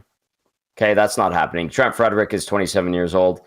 He's scored 17 one year, 18 the next. Then this year he had a step back with the injury and a bad year on a bad Boston team. I think if he gives you 15 to 20 and some muscle, like he comes as advertised to bring you, then you're okay. If he is, who is a rugged guy? Like, okay, let's use former Oilers. Ethan Morrow kind of had a run like that. Mike Greer kind of had a run like that. I think those guys even hit 20 goals. I know Greer had a 20-goal season. Yeah. But Morrow, before his game tapered off after the 06 Stanley Cup run, was pretty effective from like 99 to 06. I maybe even the year after when he was named captain, he was okay too. I think that would be adequate if he can kind of turn into that, carve a niche, become a fan favorite. By all accounts, great guy, good teammate. People in Boston loved him. If you got a guy like that for $3.85 million for 8 years, I don't like the term either. Don't worry. I think that would be tolerable, and I think satisfying to some. Right? Like that's not bad. And considering how much the cap is going up, I think someone texted in earlier. It gets whittled down to like 4% or less of the cap. Oh, sure. Very quickly. Well, because the cap's going to be 113 in a couple of years? Yeah. Yeah. So, it's 95 this year, 104 next, and then 113 is the projection for a couple of years from now. And if revenues continue to go up, there were record revenues again in the NHL, Reid, this year. That means dollar amount for the cap goes up as well. So in the grand scheme of things, I think most people are okay with the 3.85, at least from the reaction I've seen. It's just the term. And listen, you and I talked about it. We'll talk about it again. You can get out of this deal. He's got the 4 years where it's a full straight up no move. And then I think, years 5 and 6 are 10 team trade list. Yeah. 7 and 8, 20 team trade list. You can get out of a no move. I think it just irks people, Hernandez specifically. And I got irked too. I was like, that makes no sense. But I think, thinking about it more, it's more of a guarantee for the player, and kind of a sign of the times. And Hernan did a good job earlier on EST Afternoons, kind of breaking down all the teams that utilize NMCs or no trade clauses. And Edmonton isn't even the team that uses the most. They have a good chunk of them, but there's a few teams that have like 13 combined. It's interesting you bring up Ethan Morrow. In 03-04, that was his best season. That was the only time he hit 20 goals. 32 points and 96 penalty minutes. He had a 17-goal season in 99-2000, got to 14 in 08-09. So a slightly lower scoring era, though things were back on the uptick in 08-09. I know sometimes people have done, and I just saw someone put in the nasty chat, like a Patrick Maroon comparison for Frederic. I don't see that. And I'm splitting hairs here. Yeah. Patrick Maroon, I don't think skates as well. Ever skated as well. Yeah. I don't know if Patrick Maroon ever would have been in the top 90% of skaters in the NHL. Yeah. Patty was a heavy. Though he proved that 1 year he had some hands, but he had that 20-goal season. He never had more than 17 in any other year, right? And it was kind of a third, fourth liner who could, he had some high penalty minute years, who could rough it up and fight and antagonize if you wanted. He could help offensively a little bit if he needed.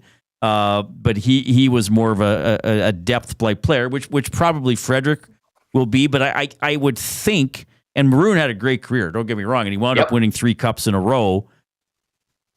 I would hope Frederic over a longer term could be a more impactful player than Maroon. And nothing against Maroon because he crafted out a great career. Mm-hmm. But there's a little more, I think, speed and variety to Frederic's game than there might have been to Maroon's. As exciting as he was that 1 year for Edmonton.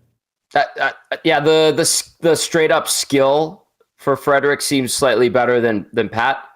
And Pat was more rough and tumble. I know Frederic has that jam and he'll fight, but I think like Pat would fight anybody. He fought Chara, like, for crying out loud. I think Frederic isn't like a quote unquote heavyweight, but he'll certainly oblige. And I appreciate that. So yeah, that's actually not a bad comparison. Just, I feel like the style of play is slightly different. And I would look at Frederic and go, well, he has more straight up skill than Patty did. Patty Maroon would just blunt force trauma his way to the net. And score. Like he had hands, but it wasn't pretty how he got there. He kind of lumbered along. And whereas I think Frederic, when his ankle heals, as it continues to heal, could probably get there with quicker wheels. But that's not a bad comparison, to be honest with you. I just think of Ethan Morrow, because Ethan Morrow was kind of a little bit of everything, right? Like he was rugged, he would fight, he would score, he wouldn't like light the world on fire offensively, but he get you some, and he would chip in, and he provided some good years as like a solid third line guy. And so I those are good comparisons to me.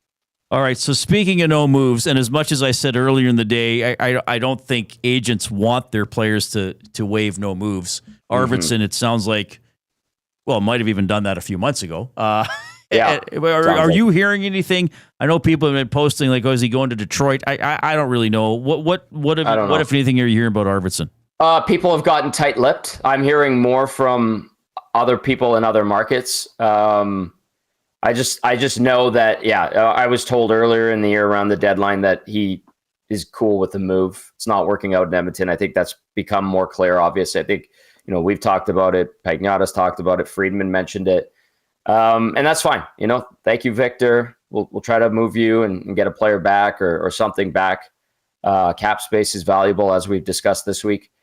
Yeah. And I just, it sounds like, and we've been told that they're working on stuff. But like every time I'm trying to poke around the last day or so, sometimes I get a little nugget here or there, but they've kind of gone radio silent as the brass gets ready for the draft tonight. So I expect him to be gone. I just do. And that's too bad. It didn't work out. They tried. So be it. And the Oilers at the moment do not have a first-round draft pick. I mentioned, if people want a local angle, Blake Fiddler from the Oil Kings could very well get drafted today. Will Horkoff is a potential, kind of looking for any type of connection. Yep. Because it's totally different around the draft, as you know, for the fans and guys like us who covered drafts in the past. All right, I'm going to have some fun with you here, and thanks for being so generous with your time. I mean, I know for you, Friday evening starts at about 3 p.m., so you're taking time out of your exciting life. Join the Reid Wilkins Show. Our off-topic topic for William Huff, and a great interview with Craig Stiles in the last segment of the show on the Brick Invitational. That starts Monday, Ice Palace, West Edmonton Mall. So the off-topic topic for William Huff is your favorite local tournament. So I don't know if there was like your high school had something cool. When you were in junior B, you had some sort of a tournament or something like that. Or something out of town you can think of. I don't know if I know you weren't in Lloyd nearly as long as I was, but they got that big Bunnock tournament in Macklin every August long weekend. So that's an incredible thing. Your favorite local tournament, Tom Gazzola? Can I even bring up ones that don't really exist anymore? They kind of do in a different form. I loved street hockey growing up. Loved street hockey. It's different than organized cardio, as Ben plays for his ninja team, which is ball hockey. So there was a tournament called NHL Breakout that the league would put on in a whole bunch of cities across the NHL. And they did it in Edmonton. They did one in the parking lot of the Coliseum. They did one at West Ed. And then I do remember a year or two, they did it at City Center Airport. And I loved it. And that was super fun. We made it to the final our first year. We got these cool like roller hockey NHL jerseys, and we had these Devils ones. I loved that thing. It was cool. It had like big mesh for ventilation. It was hot. They had the inflatable boards. They had music playing. I met Mike Comrie. I met Paul Comrie. I met Dean McCammond. They had Willie O'Ree there one year. It was super cool.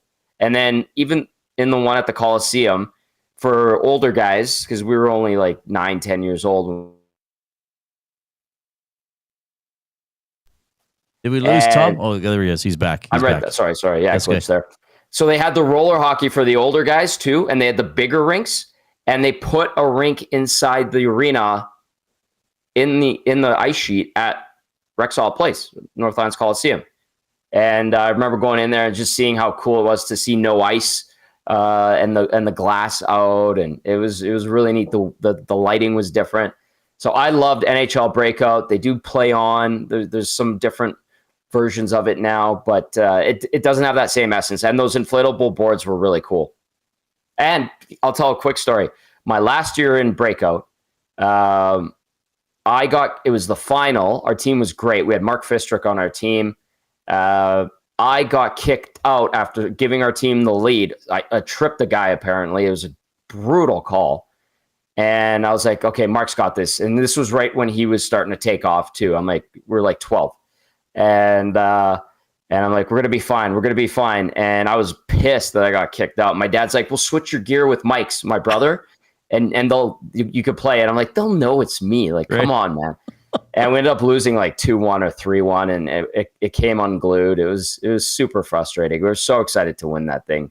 Alas, we didn't.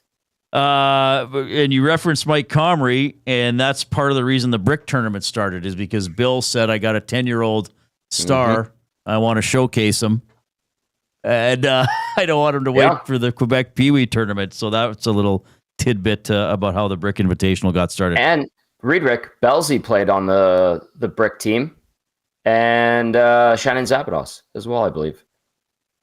Oh, right. Yeah, because there have been females over the years as well. And if you go online and look at the program, they have NHL/PWHL alumni. So, yeah, I can't remember the number, 422 players who've earned like billions of dollars playing in the NHL. So it's crazy. Yeah, it's pretty. And Shannon was on my team growing up as a kid too. Like, really? Yeah. Because she played in the AJ while I was covering the AJ. She was Bonnyville and Fort Sask. She might have played somewhere else too. Yeah, she was one of the better goalies in the league for a while too. Yeah, she's really good. And obviously PWHL came after her time, but a couple of Olympic gold medals. She was pretty good when we were like, obviously very good on the men's side, playing in men's leagues. And she got a lot of attention too, but she was on Team Brick, if I recall correctly. All right, Tom, you're the best. Thanks for the extended segment. It was a pleasure doing the oil stream with you earlier today. If anything significant happens while I'm on for the next hour and a bit, we'll let you know. You'll be back on the oil stream on Monday and Hello Hockey tomorrow at 10 a.m., right? Yes, sir. All right, Tom, you're the best. Love you, buddy. Love you too. Oh, you're the best too, Riedrich. Tom Gazzola, check it in. Always good to have him on the show. By the way, Edmonton Sports Talk presented by Play Alberta. You can skip the flight to Vegas because jackpots are just a tap away. Experience all the thrills of the casino right from your phone with Play Alberta. Download the app today. Deposit $20 using the EST exclusive promo code EST Casino for a $50 casino bonus. Dustin Nielsen at the top of the hour right now. The Coop.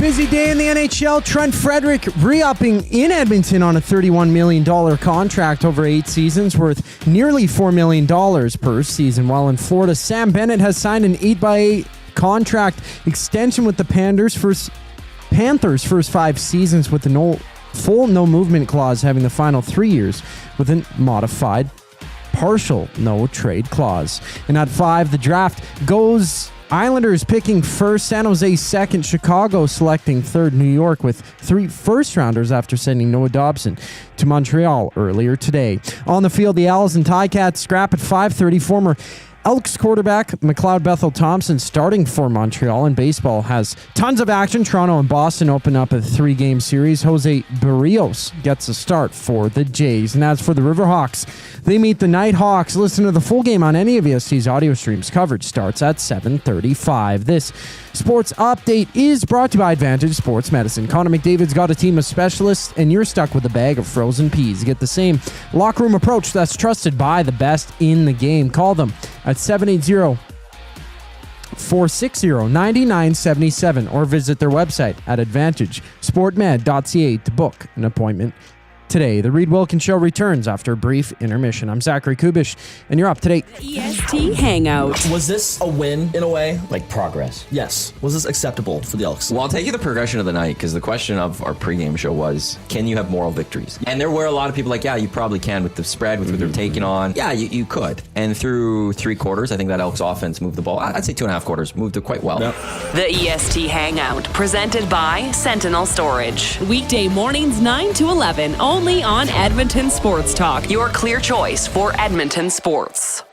Summer in Edmonton means 3 things: warm weather, long nights, and plenty of sports. From the lake to the links, you can boost your summer fun with hundreds of casino games, live betting on your favorite sports teams, and access to popular lotteries. All in one app, anywhere in the province. Download the Play Alberta app today and deposit $20 or more with promo code YAG50 to claim a $50 free bet. That's promo code YAG50 for a $50 free bet on us. Redeemable once per Play Alberta account. Remember, if you gamble, please use your game sense. You've always known GCL Diesel as the experts in diesel fuel systems, but did you know that GCL is also your source for turbochargers and turbo repair? As a turbo supplier for Garrett, Borg Warner, and Holset, GCL can provide genuine original equipment turbos at wholesale prices. Whether it's diesel, gas, natural gas, or performance, we can provide you with the turbo or custom repair you require. Turbo questions? We've got turbo answers. Visit us in the West End or online at gcldiesel.com. GCL Diesel, turbochargers, understood. Here's to the beautiful lakes and stunning landscapes Canada has to offer. And for the kayak, camping gear, and summer toys you use to enjoy them? Need extra space? Sentinel Storage. Try 4 weeks free. Visit sentinelstorage.ca. Happy Canada Day.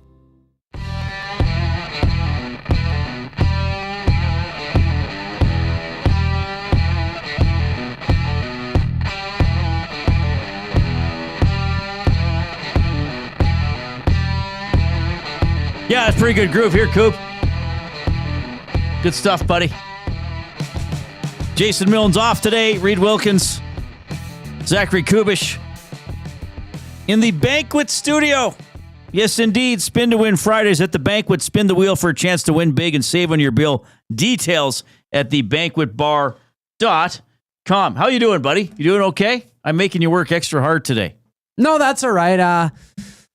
I'm doing all right, man. It's a really busy day. I don't know. Tech is weird. I typed something in, hoping that it would save on my end, and I'm a little bit annoyed right now. But what happened, buddy? Are you okay? No, I'm doing fine. I'll live, Reid. I'll live. I'll push through it for us. Just for the good of the show. Yeah, exactly. All right. Thanks a lot for joining us. With you until 6 o'clock. We have Tom Gazzola on the show. He has Hello Hockey with Sean Bell tomorrow from 10 a.m. till noon. Here on Edmonton Sports Talk, Dustin Nielsen from the Nielsen Show is going to check in. I think he's already in Regina to call tomorrow's game between the Lions and the Riders. So we'll touch base there. We'll have Fired Up for Jemco. The Coob is working on the words of the day. So he's going to quiz me with JOA. So we'll see how that goes. I'm sure it'll go fine. You've done it before, right?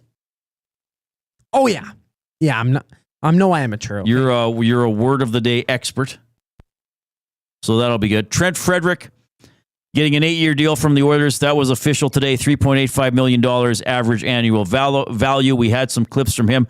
I mentioned Gary Bettman commented sort of on the extension to the collective bargaining agreement. Here's the meat and potatoes of that. Let us formally announce that the NHL and the NHL Players Association have reached an agreement, a collective bargaining agreement for 4 years, which starts after next season because the current collective bargaining agreement still had a year to run. We're not going to be very responsive to questions on details because the agreement is a memorandum of understanding, which is subject to ratification by the players and by the clubs, the NHL Board of Governors, but we thought it was important to confirm the fact that we can all look forward to at least 5 years more of labor peace, of the Players Association and the NHL working together.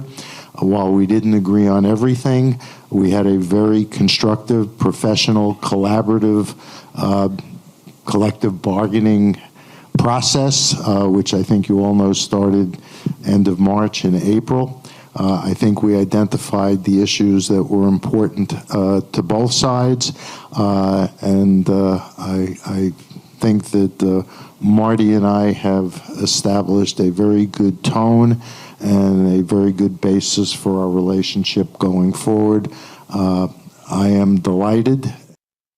All right, so that is a little bit there from Gary Bettman. He didn't announce any details, but we do have some here. I'm going to reference what Frank Saravelli has been tweeting out in the last half hour as we dive into buying or selling, presented by Damon Bunting, a consistent top-producing realtor in the greater Edmonton area for over 17 years. He and his team would love to help you find that right home or make the move from your current home. Community-driven, he understands what it takes to make a difference in our city. Check him out, DamonBunting.com.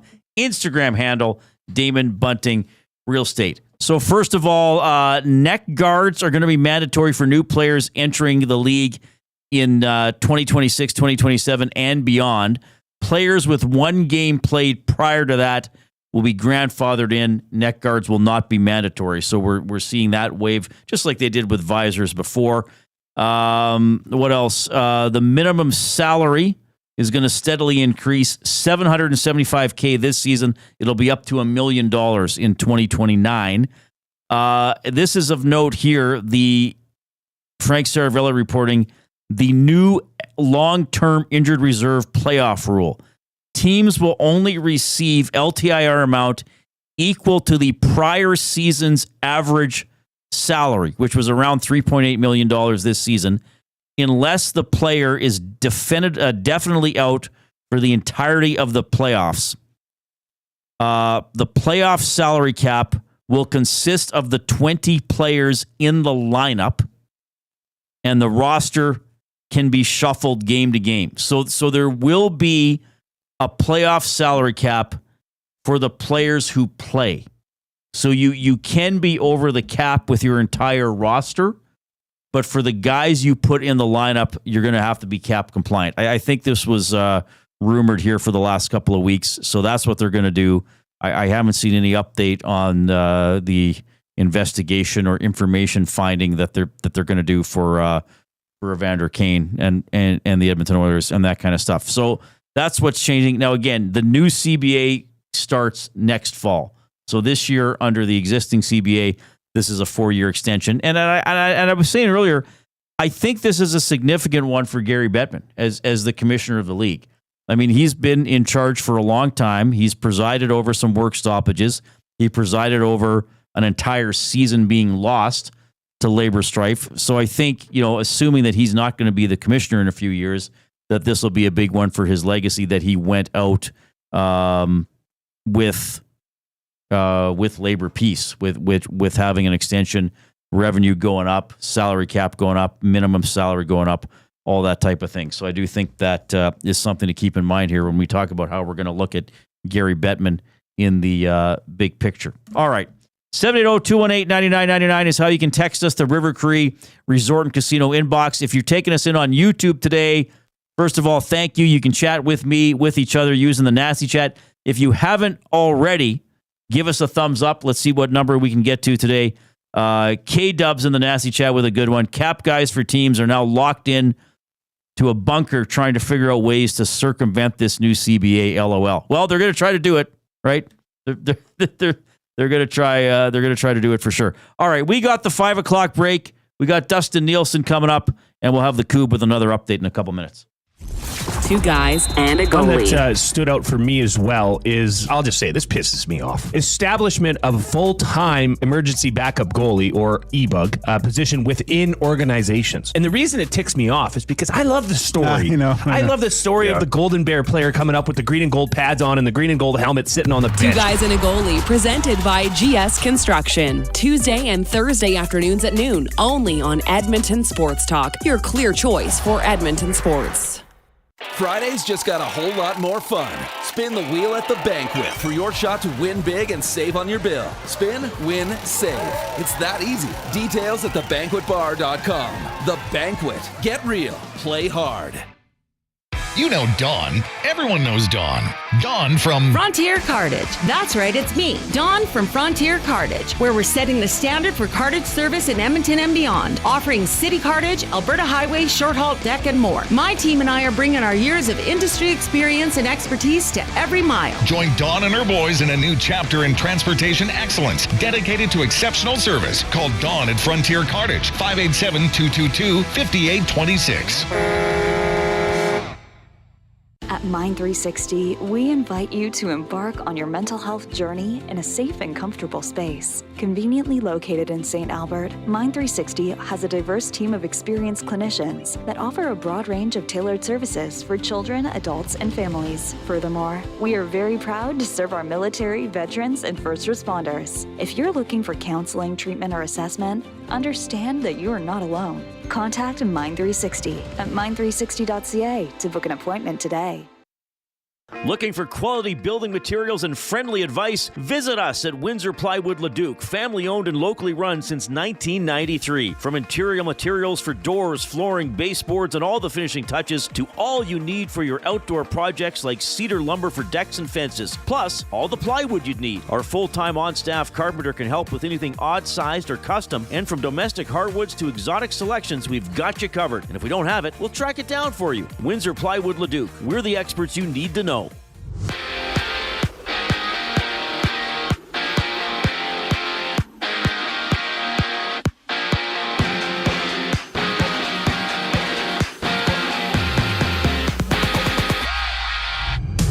Trent Frederic is locked up for the next 8 years here in Edmonton, signing a contract worth a total of nearly $31 million, nearing $4 million per season. For the Panthers, Sam Bennett has signed an 8x8 contract extension, while the Blue Jackets have traded Gavin Brindley, a third-rounder in this year's draft, and a conditional second-rounder in 2027 for Charlie Coyle and Miles Wood from the Avalanche. And the draft goes tonight at 5 o'clock. Islanders picking first overall, San Jose with the second pick, in Chicago at 3, while out in Hamilton, the Alouettes and Ticats duke it out. Kickoff at 5:30. McLeod.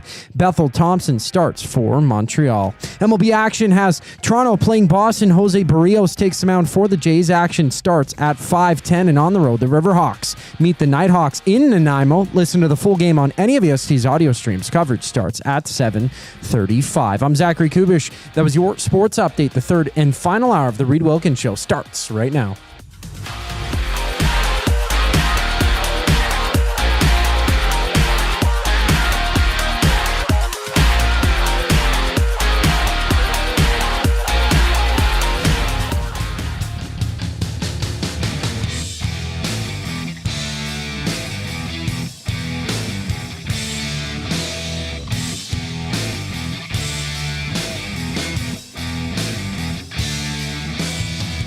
Oh my goodness. It's 5 o'clock on a Friday afternoon. Somewhere Fred Flintstone is sliding down the neck of a dinosaur, landing perfectly in his mobile and moving his feet in a very fast fashion to get the vehicle started. And off he goes. Was there ever any depiction on the Flintstones of them like drinking beer or alcohol? I guess not. Oh, that's a good question. I can't remember what they would do to relax. Kicking doors or whatever they did. Well, that was Bam Bam. Remember Bam Bam would just pick up. Bam Bam was actually the most violent character on the show. Yeah, and it was a little tiny toddler. I guess it was a kid's show, so they wouldn't have beer like Homer was always drinking beer. No, I don't remember on The them. Simpsons. Yeah. But do you know what the Flintstones are? Yeah, of course. Yeah, they would run in their vehicles. They wouldn't even drive. Yeah, so. well, they would move their feet really quickly. That's how they would start the vehicle on the Flintstones. Cinder block. It was crazy. But then I don't remember what Fred and Barney did to relax. I don't know. They played bowling with dinosaurs. Did they go bowling? Is that what they did? Yeah, I think there's it's been a long time since I watched the Flintstones. A little bit of nostalgia on a Friday afternoon. And you couldn't knock on the door, or when you knocked on the door, like you peer in the windows, they wouldn't just climb in through the windows because there's no glass invented. Anyways, but Coop's going deep. They didn't have glass making technology in the Stone Age or whatever that was. Wheels.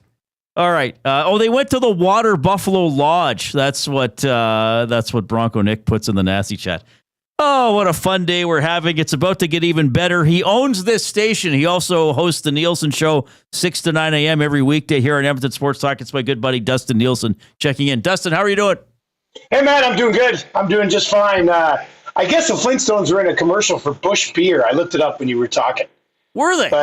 I guess. I mean, I was not aware of it. I searched Flintstones beer, and it came up that they were Fred and Barney were in a commercial for Busch Beer back in the day.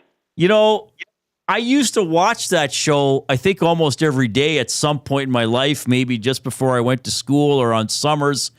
And I don't remember anything about it. Yeah. Except that, didn't they have a storyline with the Great Gazoo? Wasn't he the little, was he the little alien? Great Gazoo. There was it not like there was a secret club? Wasn't Fred part of a club? Maybe I'm wrong on that one. But I watched a lot of Flintstones. Don't remember much about it. I watched a lot of the Jetsons. I know that the son on the Jetsons had a basketball move called the Elroy Elevator. I remember that. But then I watched most probably as a kid was Inspector Gadget. I watched a ton of Inspector Gadget growing up. Yeah, see, I think because I'm a little older than most of them, because Gage and I are early 50s. There's a lot of people here 40 to 45-ish or 38 to 45. And then, there's Coob and Trev who are remarkably young. So I think Inspector Gadget was after me. Flintstone was kind of timeless. But, if Fred was part of a secret club, we might have that opportunity when we move to our new office, but we'll just leave that. There for now. I guess we could. Anyway, that's the discussion for us. That's in the memoirs after we're retired. Yeah, it is. That's true. That's a little something else. So you made it to Regina, okay, or what's going on? Yeah, I did. It's a smooth flight. A little direct WestJet flight over to Regina. Got in early today. So I was tweeting. I was like, should I do some work or have a nap? And then I did a little bit of work. And then I had about a 3-hour nap this afternoon, buddy. So I'm feeling good right now. I only slept for like 4 hours last night. So 3 hours today feels good. I'm fired up. I could probably go do a game right now, but I'll watch one instead and I'll watch the draft. So what do you do? Yeah. Well, first of all, the draft to me is so, like Tom and I were talking about it, how detached I've become from the draft. Yeah. I mean, I used to go. I did a 6-year run where I would travel, and the Oilers were picking top 10 almost every year, except for the year they after they made the playoffs in 2017, and then they got Yamamoto. Like I used to do. What would I do, Dustin? I would probably do 100 to 120 guys, and I would just try to have like the junior team, the stats. And then try to find out just a sentence or two. So when a guy got drafted, I could say like, 32 goals last year with Kingston. He's 6'7", but the knock on him is that he plays like he's 5'7". Because you wouldn't just do the Oilers, like you do the entire first round. And you guys did a lot. I remember watching you guys do a lot. Yeah, and I remember one year. Then sometimes on the Saturday we might just do a 2-hour window, and so you could kind of just wait to see where the Oilers picked, and you'd try to get a guest on, or if you had an interview with the first round pick from the previous night, you could replay that, and Bob and I would be on, or Jack and I would be on. But I remember one day, like we did the entire rounds 2 through 7. Like we did 5 hours, and it was mostly me and Bob, and you're trying to get other people to come on, but they're all working. And I remember one time Jack was on with us, and it was probably like midway through the 5th round.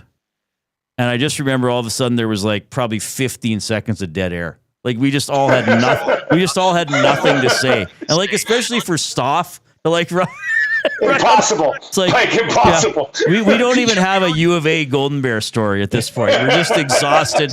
Yeah, like great. Nashville just picked some guy from Finland that probably doesn't even want to come to North America. So we did a lot of stuff, but we would kind of be happy if it was shorter on rounds 2 through 7. Yeah. And I don't even know how much is shown on TV. But the first round is such a production, right? It's like get everybody on stage.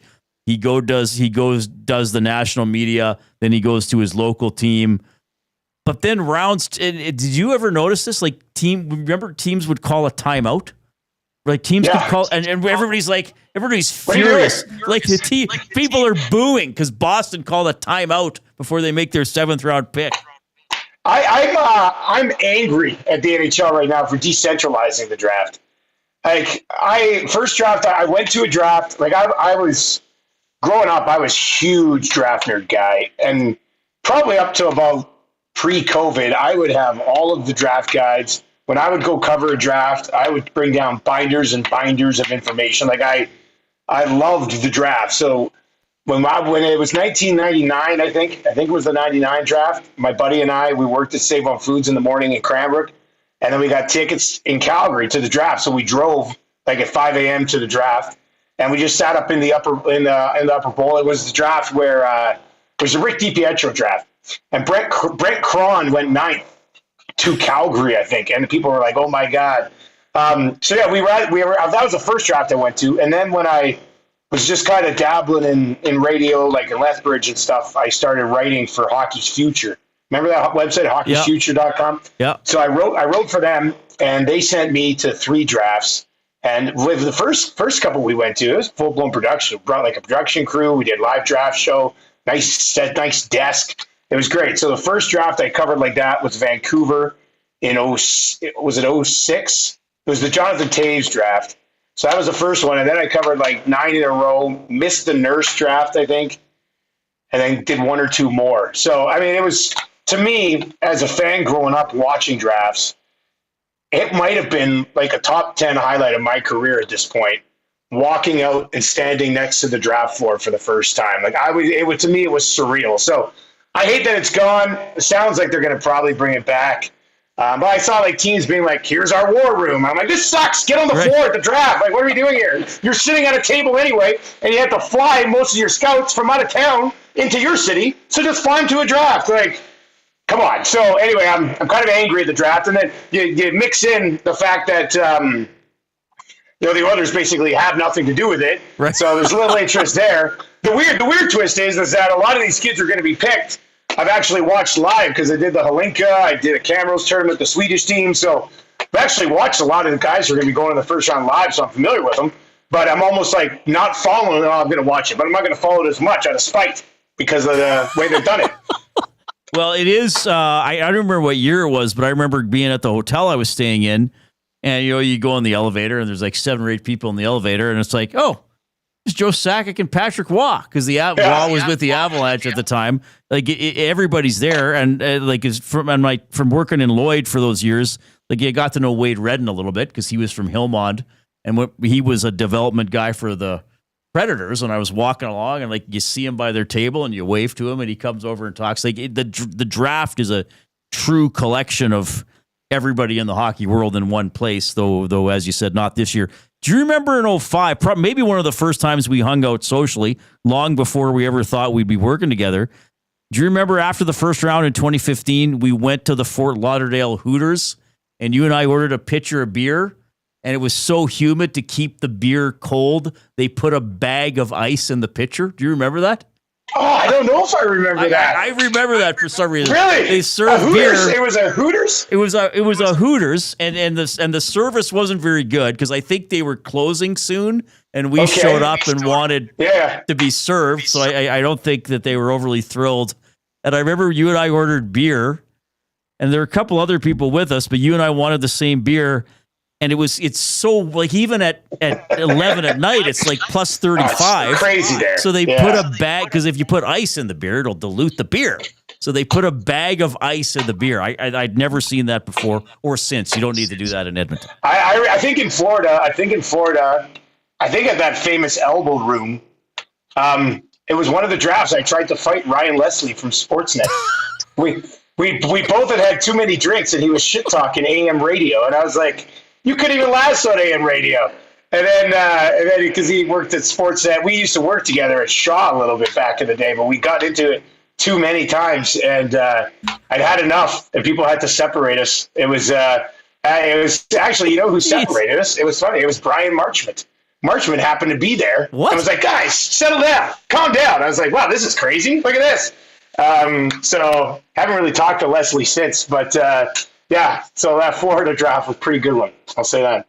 All right. Great storytelling as always. Dustin Nielsen checking in here on the Reid Wilkins Show, Edmonton Sports Talk presented by Play Alberta. So you're calling the game last night. I played the clip earlier for Mark Killam. He used one of the phrases you probably already sick of me using in less than a year of being colleagues. But I say the good teams figure it out.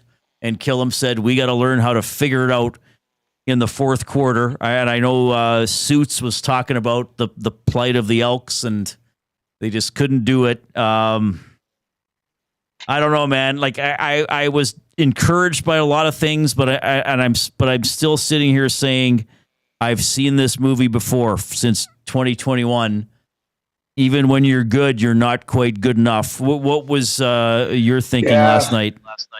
It was also shout out to Maddie and Jay, because we listened to a post-game show driving back to the hotel, and Suits was like, wow, this is a really good show. These guys really tell it how it is. I was like, yes, that's what we do. So, yeah, so that was good. I love the defense in the third quarter. I will say that. I was talking with people before the game, and I said, the one thing that doesn't make sense to me so far about this team is that their defense hasn't been good. Like, you've got a defensive line that's played together before, that's won Grey Cups before, and they hadn't done anything. The starting defensive line didn't have a sack until on the season, until Ceresna went and got one yesterday. The only sack they had was from one of their backup guys. You brought in Tyrell Ford, one of the best corners in the league. I like Metier as a safety. You've got one of, if not the best 1-2 punch at running back, and now it's Morgan and Nick Anderson. Like, that defense should be better, and we saw it in the third quarter when they forced 4 2-and-outs against a pretty good Bombers offense. But, they managed to hang around. I hated the fourth quarter. I didn't like the fourth. I thought Max Simic was calling a really good game early in the game. Fourth quarter, I don't know if it was Max Simic or Trey just decided to take a few deep shots that were probably unnecessary at times. I also didn't like the fact that Trey only ran the ball once.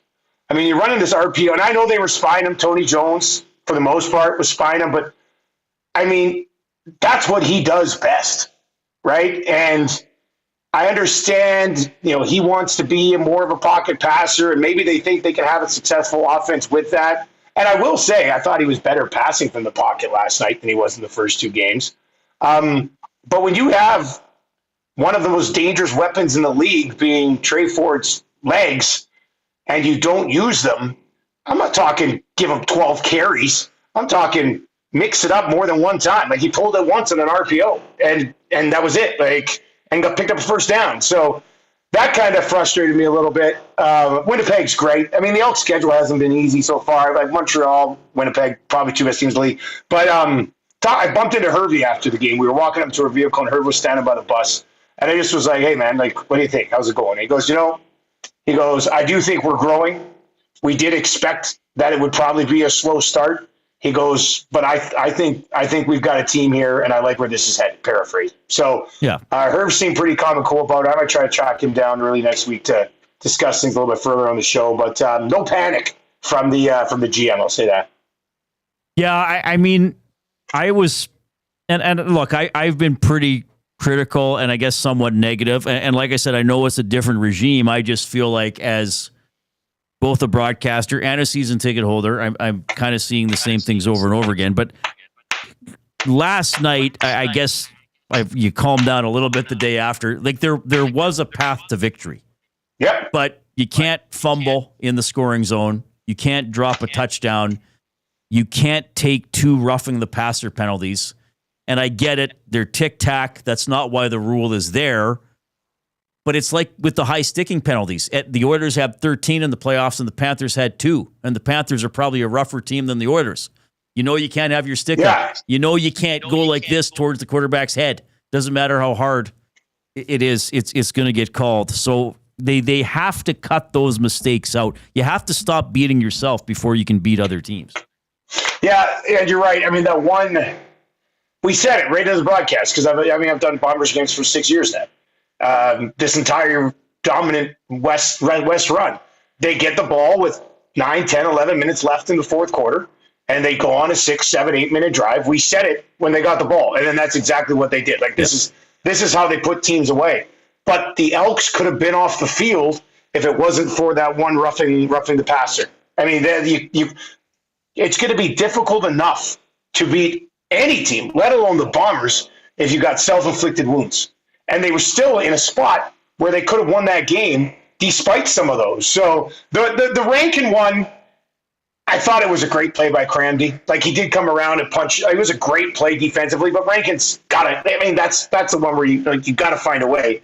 The Julian Grant, and I know he had the touchdown later, but that one simply that has to be caught. I mean, went right through your hands. Yeah. Nobody was within 4 feet of you. So, like, those types of things, it's like last year with the kicking early, right? Like, they could have won some games last year if it wasn't for Boris Beatty early. And instead, you don't, and all of a sudden you're sitting there, you're 0-7 to start the year. So, yeah, we can look at the positives here and there popping up, but if losses continue to accumulate, the season's over before it has even started, just like last year. So, yeah, I think they'll beat Ottawa, though. Like, I think they'll beat Ottawa at home. Man, they have to. Because if they lose to Ottawa at home, then, I mean, the city's just going to give up on them, and you can't really blame them. So, there were some flashes last night. Trey got away with one on that interception. Big time.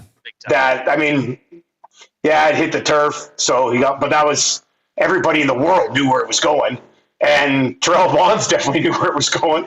A couple of inches, if he's able to hang on to it, game ends there. And then we're talking about what a horrible interception by Trey at a huge moment of the game. So he got away with one there last night, even though I thought his game was okay, except no running at all. Yeah. This is one of those situations where I feel like our audience has to talk me down as opposed to me usually talking people down after Oilers games. All right. Quick thought on tomorrow, because that should be a really good one. BC against Saskatchewan. Yeah, I mean, I wish it was Trevor Harris versus Nathan Rourke. Did chat with Jake Mayer yesterday, though. I mean, he's a good bat. I mean, he's a decent enough starter, I thought. Calgary had other issues last year outside of Jake Mayer, so I think he's the best backup in the league. So we'll see what ends up happening with him, because Trevor Harris is going to be out. Not sure what's going to happen with Nathan Rourke just yet. They're kind of keeping things under wraps there. So I think, from a betting perspective, the Lions opened the week at 6.5-point underdogs. Now they're just 3-point underdogs. A lot of that is probably Harris, but a little bit of that might be people leaning to that Nathan Rourke might go. But, I mean, if I had to say right now, I think it's probably Masoli. And the Trevor Harris thing makes sense because the Riders are on a bye next week. So if you're even a little bit banged up, I chatted with Corey Mace yesterday as well, and he's like, Trev's really close. But if the doctors say he can't go, then he can't go. So he'll get an extra 2 weeks here with the bye coming up. So that should be good. And then obviously Darnell Nurse will get traded over the weekend, and we'll have lots to talk about on Monday, right? Twitter is insane. Like, I watched it from a distance last night. Like, my God, like when you're out of the city somewhere else, I'm just like, God, what's going on back in Edmonton right now? Like, people are nuts. All right. By the way, Matthew Schaefer has indeed gone first overall to the New York Islanders. He's a stud, man. Yeah. He's a stud. I watched him twice last year. He's And I got to say, pretty. I'm just seeing some video pop up online. His mom passed away. He kissed the cancer ribbon on the jersey, like he's full on crying with Bedman. So that's a pretty cool moment, and you realize what a special day it is for these guys. They're kids. He's a kid. Like he's 8 years older than my son. Like they're kids. That's a good point. Yeah. So it's a tough spot for him for sure. But I mean, we'll see if he can help turn that organization around. You know what's very special about this appearance, Dustin? What's that? You're our Voices of the Game feature for Windsor Plywood Leduc. I'm going to make you sit there while I do the read. Shout out Windsor Plywood. Locally owned and operated since 1993.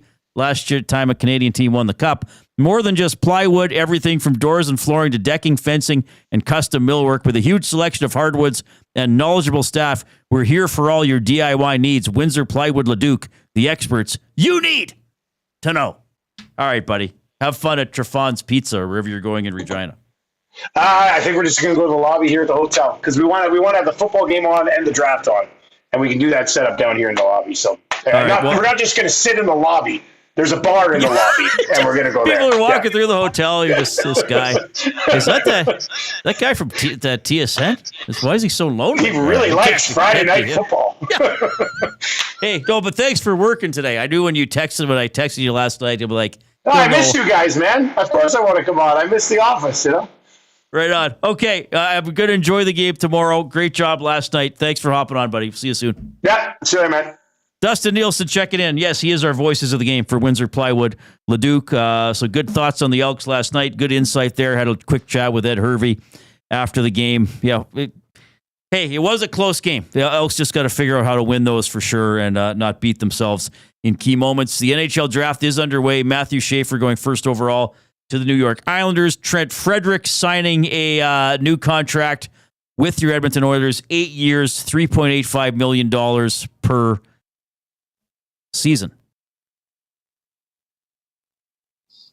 Just like through talking to my agent and negotiating, that's kind of something I wanted to be in one spot. And I just think this group here gives me the best chance at winning the ultimate prize. And ultimately, hopefully, just get 8 chances at it. And that's basically kind of my thought process and kind of how it all went through. All right, Reid Wilkins flying solo today. Jason Milne is off. He'll also be off next week. I'm in the Banquet Studios. Strike up some fun at the Banquet Bar. Bowling, drinks, and a great time with friends. Get real, play hard at the Banquet. Here comes the Coob with the sports update.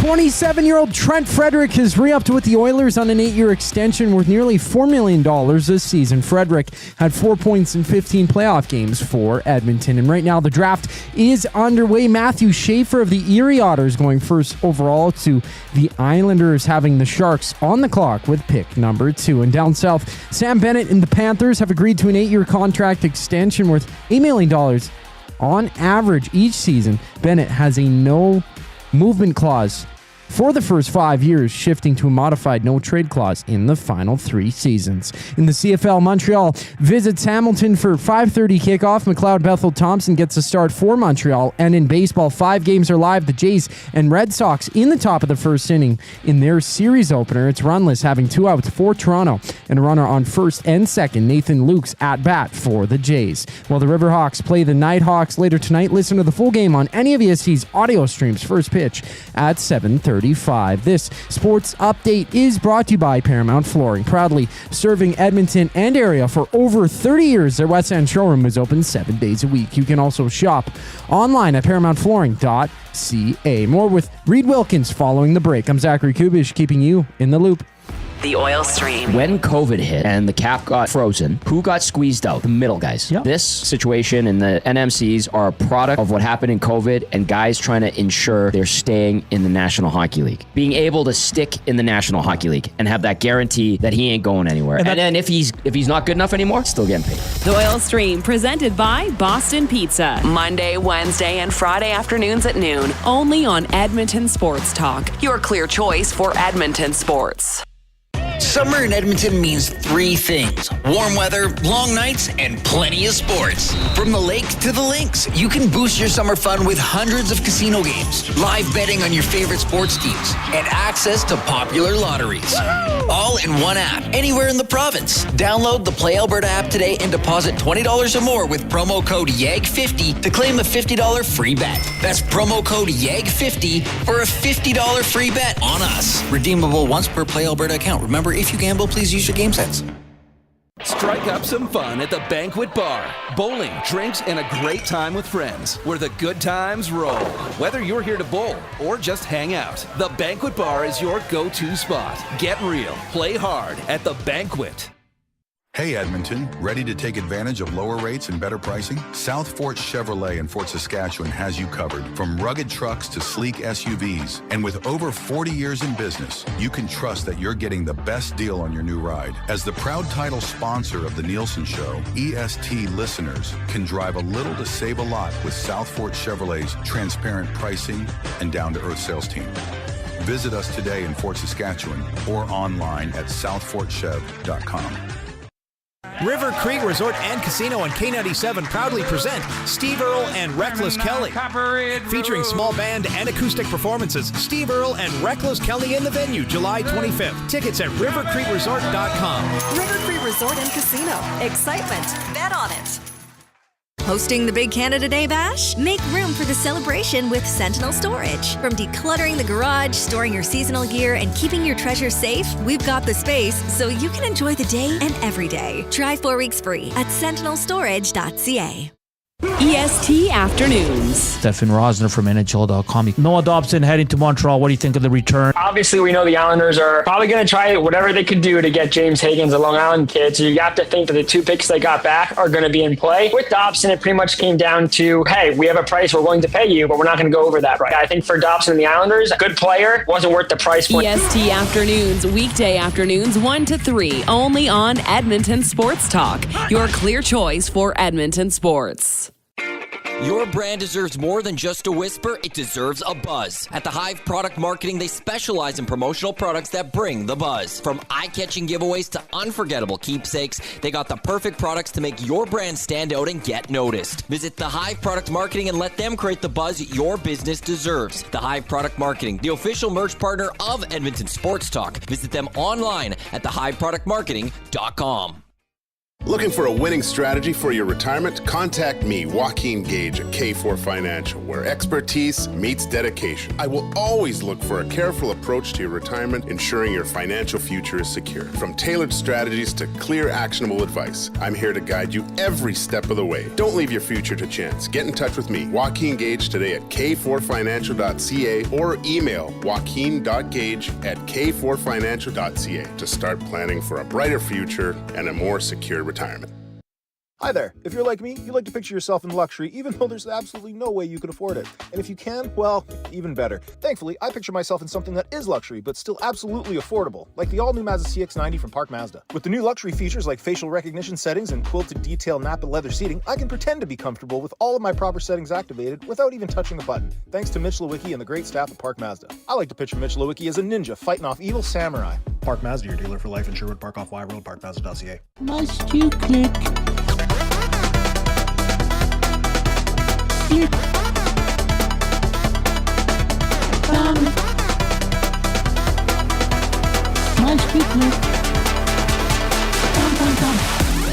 All right, what we got going on in the draft, Coop? Well, the Islanders selecting Matthew Schaefer first overall. The Sharks with the second pick, picking up Michael Misa. Okay, so nothing shocking through 2 picks. No, nothing out of the ordinary. Nothing that was not. No one's gone off the board. Not yet. Maybe Okay. Chicago will with pick 3. All right, so we're with you for about another 25 minutes here.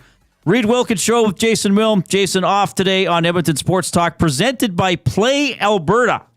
Why settle for less when you can have it all? Only Play Alberta brings you casino games, live dealers, lottery, instants, and sports betting all in one place. Players can get a $50 casino bonus by depositing $20 and using the code EST Casino.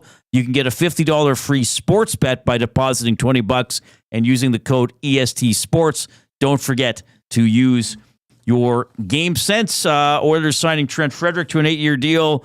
We're waiting something possibly happening with Victor Arvidsson rolling into free agency on Tuesday. We'll have some special coverage on Tuesday here on EST. Jason Milne is in the nasty chat, giving us a thumbs up.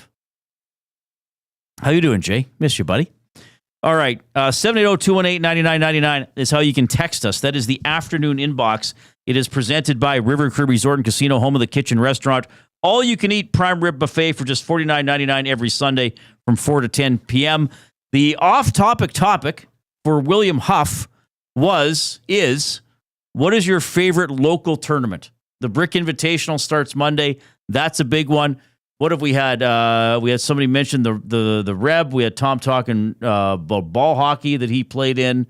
We were talking about the big Bunnock tournament. Yeah, the Bunnock one. That one was pretty popular. So still time for people to get that in. Yeah, for sure. There was also one in Viking. Oh, it was the Bretsky hockey tournament entering its 10th season. Oh, that's a pretty good 10th run. year, That's I guess a pretty you good could run. say. Yeah, that is a pretty so good some run. fun stuff. Koob is here. What do you got planned on the weekend, Koob? Koob, you doing anything fun? Or maybe you do. You don't have to share if you don't want to. No, I don't really know what I'm doing yet. Big UFC event tomorrow. Ilya Topuria and Charles Oliveira fighting at lightweight. Topuria, the featherweight champion, stepping up to fight a former champion in Oliveira. Going to meet up with some buddies. Where for is that. this one? This one, that's a great question. Honestly, I'm not too sure. UFC 317 in Denver. Denver, Colorado. Sorry. So do you watch? Have you watched every? So how do they which ones do they decide get a number and which ones don't get a number? So the ones that are numbered have a championship belt on the line in at least one of the and they're main usually events. one a month. Once a month, twice a month. Okay. Sometimes. So it's been a lot more often than I guess the days of old. There's a lot more divisions and stuff the like days that. of old. Well, I mean, Joaquin and Hernan always bring up, So that UFC you went to last year, was that a numbered one or was that one of the other ones? That was just a fight night. Fight night, they called it UFC Fight Night. I'm trying to remember. But UFC has something pretty much every weekend. Like it's either a fight night or a numbered bigger event. Yes, that's true. Yeah, and there wasn't UFC 200 or something here at Rogers Place several years ago. Wasn't there a numbered one at Rogers Place? There was a number one. Yeah, it was in Max Rogers Place's Holloway fighting in 217 or something way back there. There's so many in between that, but it is at T-Mobile Arena actually in Las Vegas for this one. Oh, it's in Vegas. When I read Denver, not Denver. That's where they're. Well, they're almost touching. Basically the same. So, all right. So now, do you have to pay for this, or do you do the pay-per-view, or what do you do? I have my ways. I end up watching the fights in various different ways. Either it's through an establishment or my friends and I pitch up for it because it is $80 or so for pay-per-view. So, you get a couple buddies, pitch up $20. It isn't too bad. Yeah, away you go. Jay Milled in the Nasty Chat. Off-topic, not necessarily a tournament, but the Emmy Lazert Football Jamboree was always classic 4 to 5 games against high school teams you wouldn't normally play. Yeah, I think that perfectly fits the bill. I think that's exactly what we're talking about. So that's pretty good. I don't know what I'm going to do this weekend for sure. I know that 2 movies are coming out this weekend that interest me. One's a sports one, but if I go to a movie this weekend, it won't be the sports one. Now that is F1. I heard Gager and Hernan talking about it a little bit. Is Gager going for sure? Did he say? F1, the movie, that's right up his alley. I'm assuming he's going to be right the up first in his. line. That's right up his pit lane. Ooh, so to speak. Yeah. It's on his road. But the other movie that's coming out? Megan 2.0. Yeah. Killer Robot. Yeah. You can't go wrong with that. That's right up my alley. Yeah, and she comes out of I saw the promo. She comes out of a box or something like that. So here's what I think happens in this one.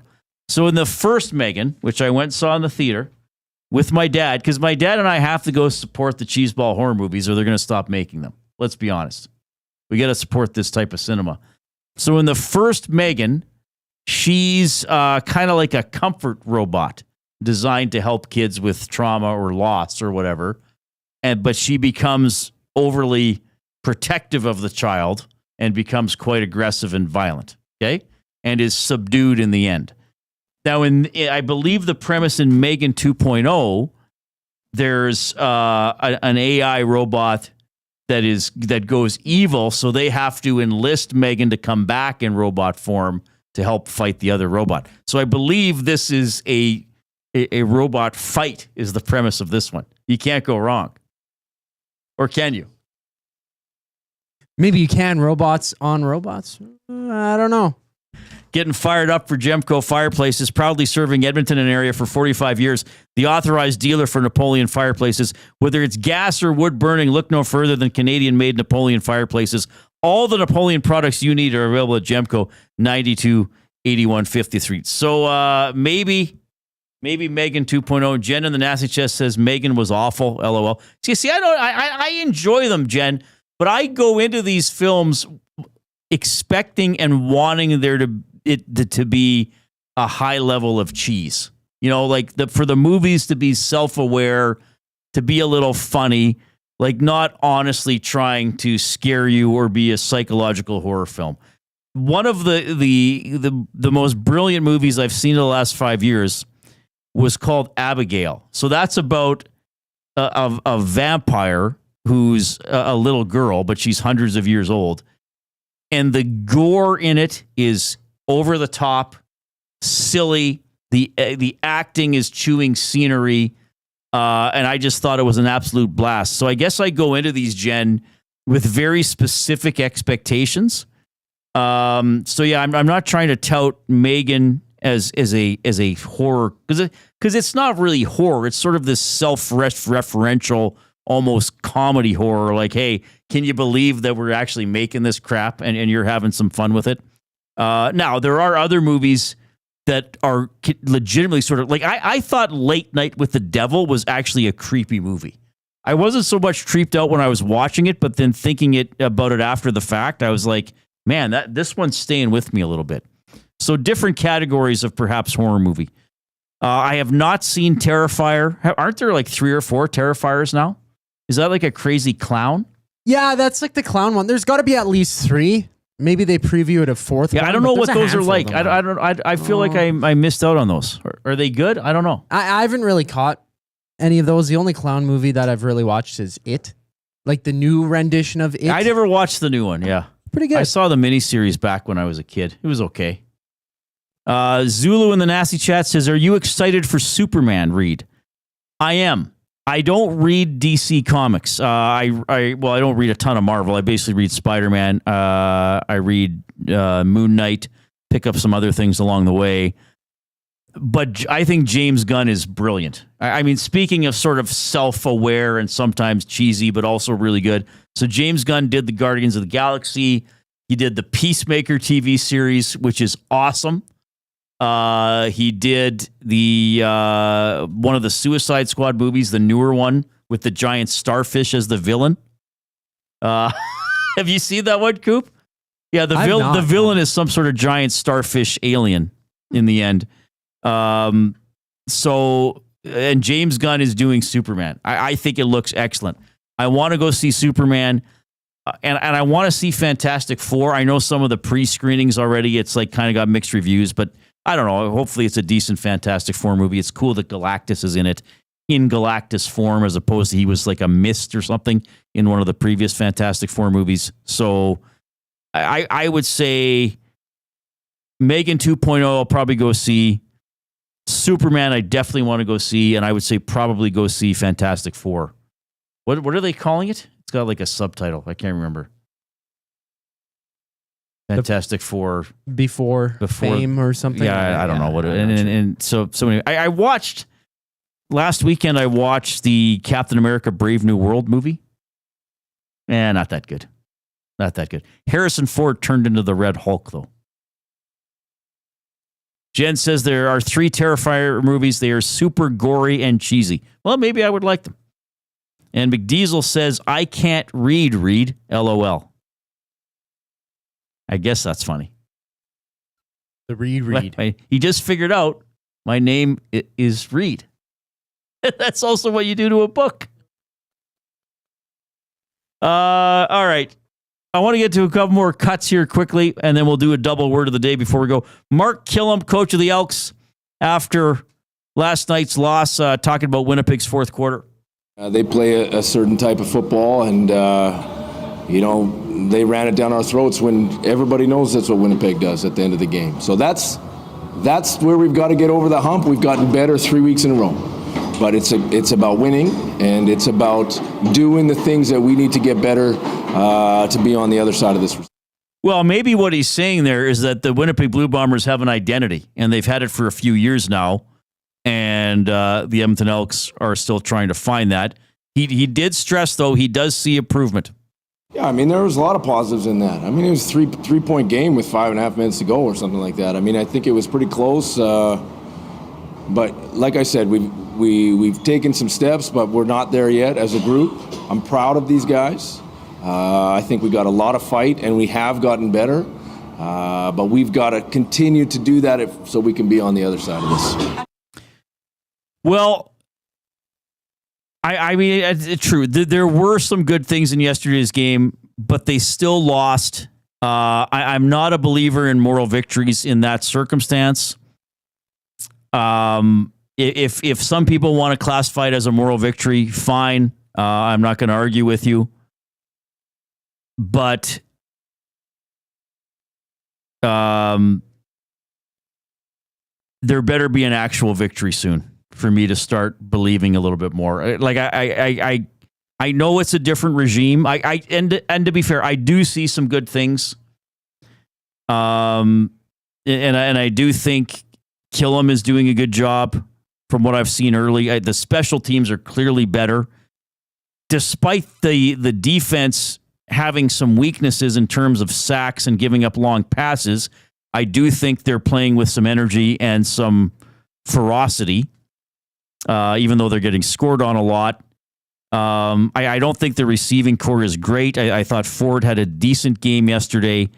Hopefully they can put it all together and get a victory. Because if this is 0-6, 0-7 again, and some of the late season wins are just window dressing wins, that's going to be pretty discouraging. I mean, hopefully they can be legitimately challenging for a playoff spot as we get into September and October. But to do that, there have to be some wins and a few of them here relatively quickly. Easy E says the draft isn't decentralized, it's in LA, but the teams are not in, the representatives of the teams, Easy E, are not in LA. So, for example, Stan Bowman and Rick Pracey are in Edmonton for the draft. So there is stuff going on in LA, but not all the teams are there. They have war rooms in their individual cities and arenas. So that's why that's why the draft is being called decentralized. All right. We'll take one final timeout. Last update from the Coop. We'll take you into the weekend. We'll do a double word of the day. It's been a great Friday afternoon here at EST. Thanks for checking out the show.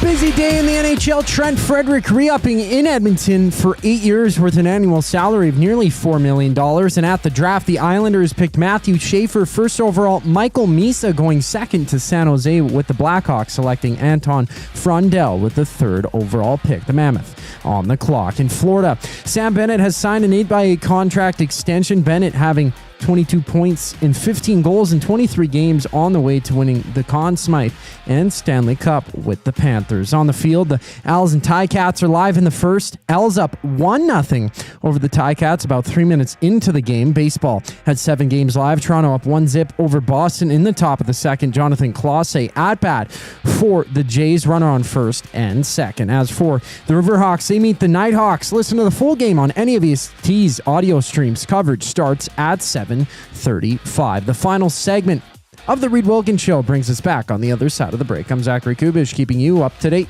EST Afternoons. Stefan Rosner from NHL.com. Noah Dobson heading to Montreal. What do you think of the return? Obviously, we know the Islanders are probably going to try whatever they could do to get James Higgins, a Long Island kid. So you have to think that the 2 picks they got back are going to be in play. With Dobson, it pretty much came down to, hey, we have a price we're willing to pay you, but we're not going to go over that. Right? I think for Dobson and the Islanders, good player, wasn't worth the price point. EST Afternoons, weekday afternoons 1 to 3, only on Edmonton Sports Talk. Your clear choice for Edmonton sports. Your brand deserves more than just a whisper, it deserves a buzz. At the Hive Product Marketing, they specialize in promotional products that bring the buzz. From eye-catching giveaways to unforgettable keepsakes, they got the perfect products to make your brand stand out and get noticed. Visit the Hive Product Marketing and let them create the buzz your business deserves. The Hive Product Marketing, the official merch partner of Edmonton Sports Talk. Visit them online at thehiveproductmarketing.com.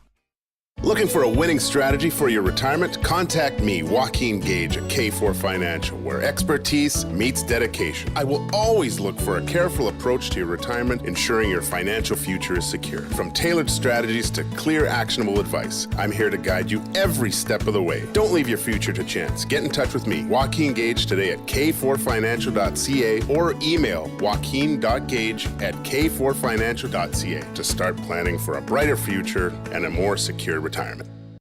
Hi there. If you're like me, you like to picture yourself in luxury, even though there's absolutely no way you could afford it. And if you can, well, even better. Thankfully, I picture myself in something that is luxury, but still absolutely affordable, like the all-new Mazda CX-90 from Park Mazda. With the new luxury features like facial recognition settings and quilted detail Napa leather seating, I can pretend to be comfortable with all of my proper settings activated without even touching a button, thanks to Mitch Lewicki and the great staff at Park Mazda. I like to picture Mitch Lewicki as a ninja fighting off evil samurai. Park Mazda, your dealer for life in Sherwood Park off Y Road, parkmazda.ca.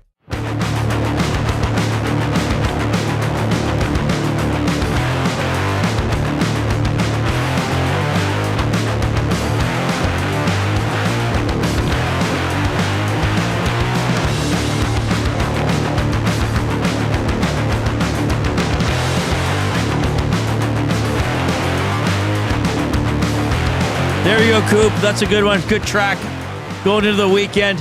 Hope you're having a great Friday. NHL Draft underway. The Edmonton Oilers have signed Trent Frederic to an 8-year deal, $3.85 million average annual value. We'll see what else the Oilers might do over the weekend. And then we have free agency opening up on Tuesday as the Oilers try to tweak the roster and have another team that can go to the Stanley Cup final and maybe win it this time around.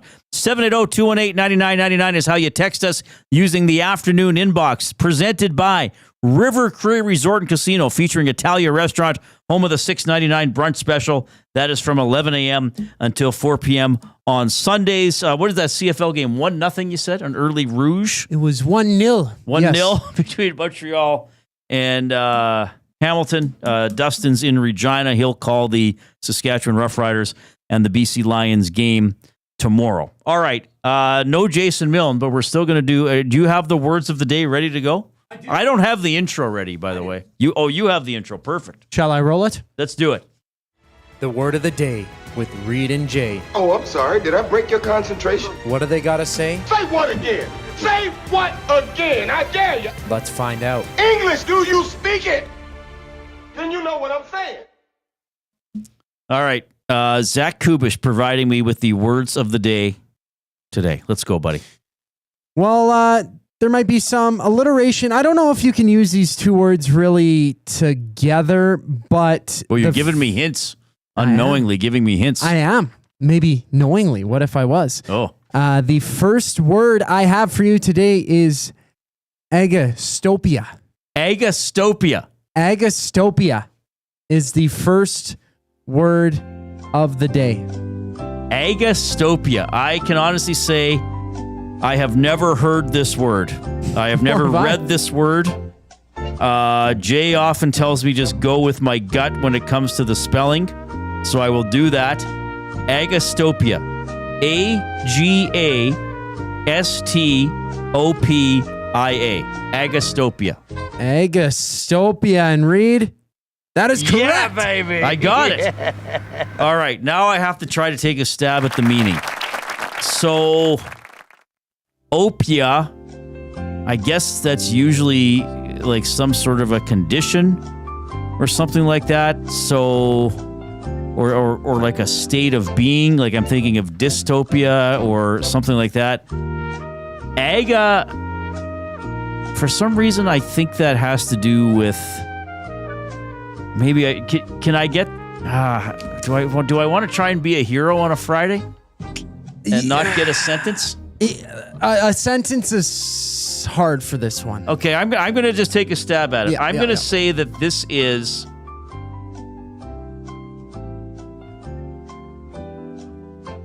I'm going to say this is something that is out in the open, or the condition of something that is in an exposed open area.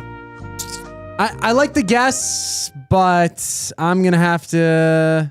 You get the tuba? Oh, you don't have the tuba. I get the booing. Honestly, I get outright booed on my own show. Get out of town, Wilkins. Stop it. Get some help. That's what you need, Wilkie. No, but the definition of agastopia is the admiration of a particular part of somebody's body or someone's body. So it's a little odd definition. I don't know if you're going to use this one very often, but sometimes we have the Eyes song, the Eyes remix on the Nielsen show, the smash hit Nielsen show, 6 to 9 a.m. Monday through Fridays here on EST. And it's talking about... Well, that's a neat word, agastopia. Yeah. So admiration of a particular part of a body. Yeah. Okay. Yeah. I did spell it correctly, so I got 1 out of 2. Yeah, I might have some... I don't know if this is even correct, but agastopia for your face in general. Yeah. Okay, well, I'll take that with me into the weekend. Thank you, sure. Coop. Yes. Now, this next word, axismus. Axismus is your second word of the day. Axismus. Okay, I'm just going to take a guess, and we're getting into the final minute here. AXISMOUS. That is incorrect. Okay, how do you spell it? ACCISMUS. Axismus. Can you use this? I've never seen this. These are good ones, Coop. What's a sentence? Let me...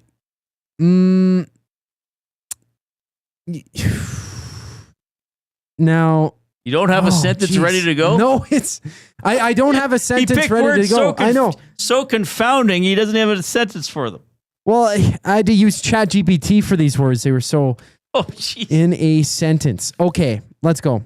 Clarence simpering that he couldn't possibly accept such a generous gift is an example of axismus, where he has repeatedly shown the audience his weakness for luxury. Weakness for luxury. Is that the definition? No. Okay, what is it? I have no idea. The definition of axismus is a rhetorical device where someone pretends to refuse something they actually desire. Oh, it's refusing something you actually desire. Yeah. Interesting. Okay. So it's like when... wow. Okay, don't give an example, Coop. We're good. No, okay. Okay, all right. Great show, everybody. Tomorrow, 10 a.m. until noon, Hello Hockey with Tom Gazzola and Sean Bell. Nielsen show back at 6 a.m., full day of programming on Monday. We'll keep you covered on whatever is going on with the Oilers and the Elks. No Jason Milne today. He's actually off next week as well. We'll still try to have some fun without him. On behalf of Zachary Kubish, I'm Reid. Have a great weekend.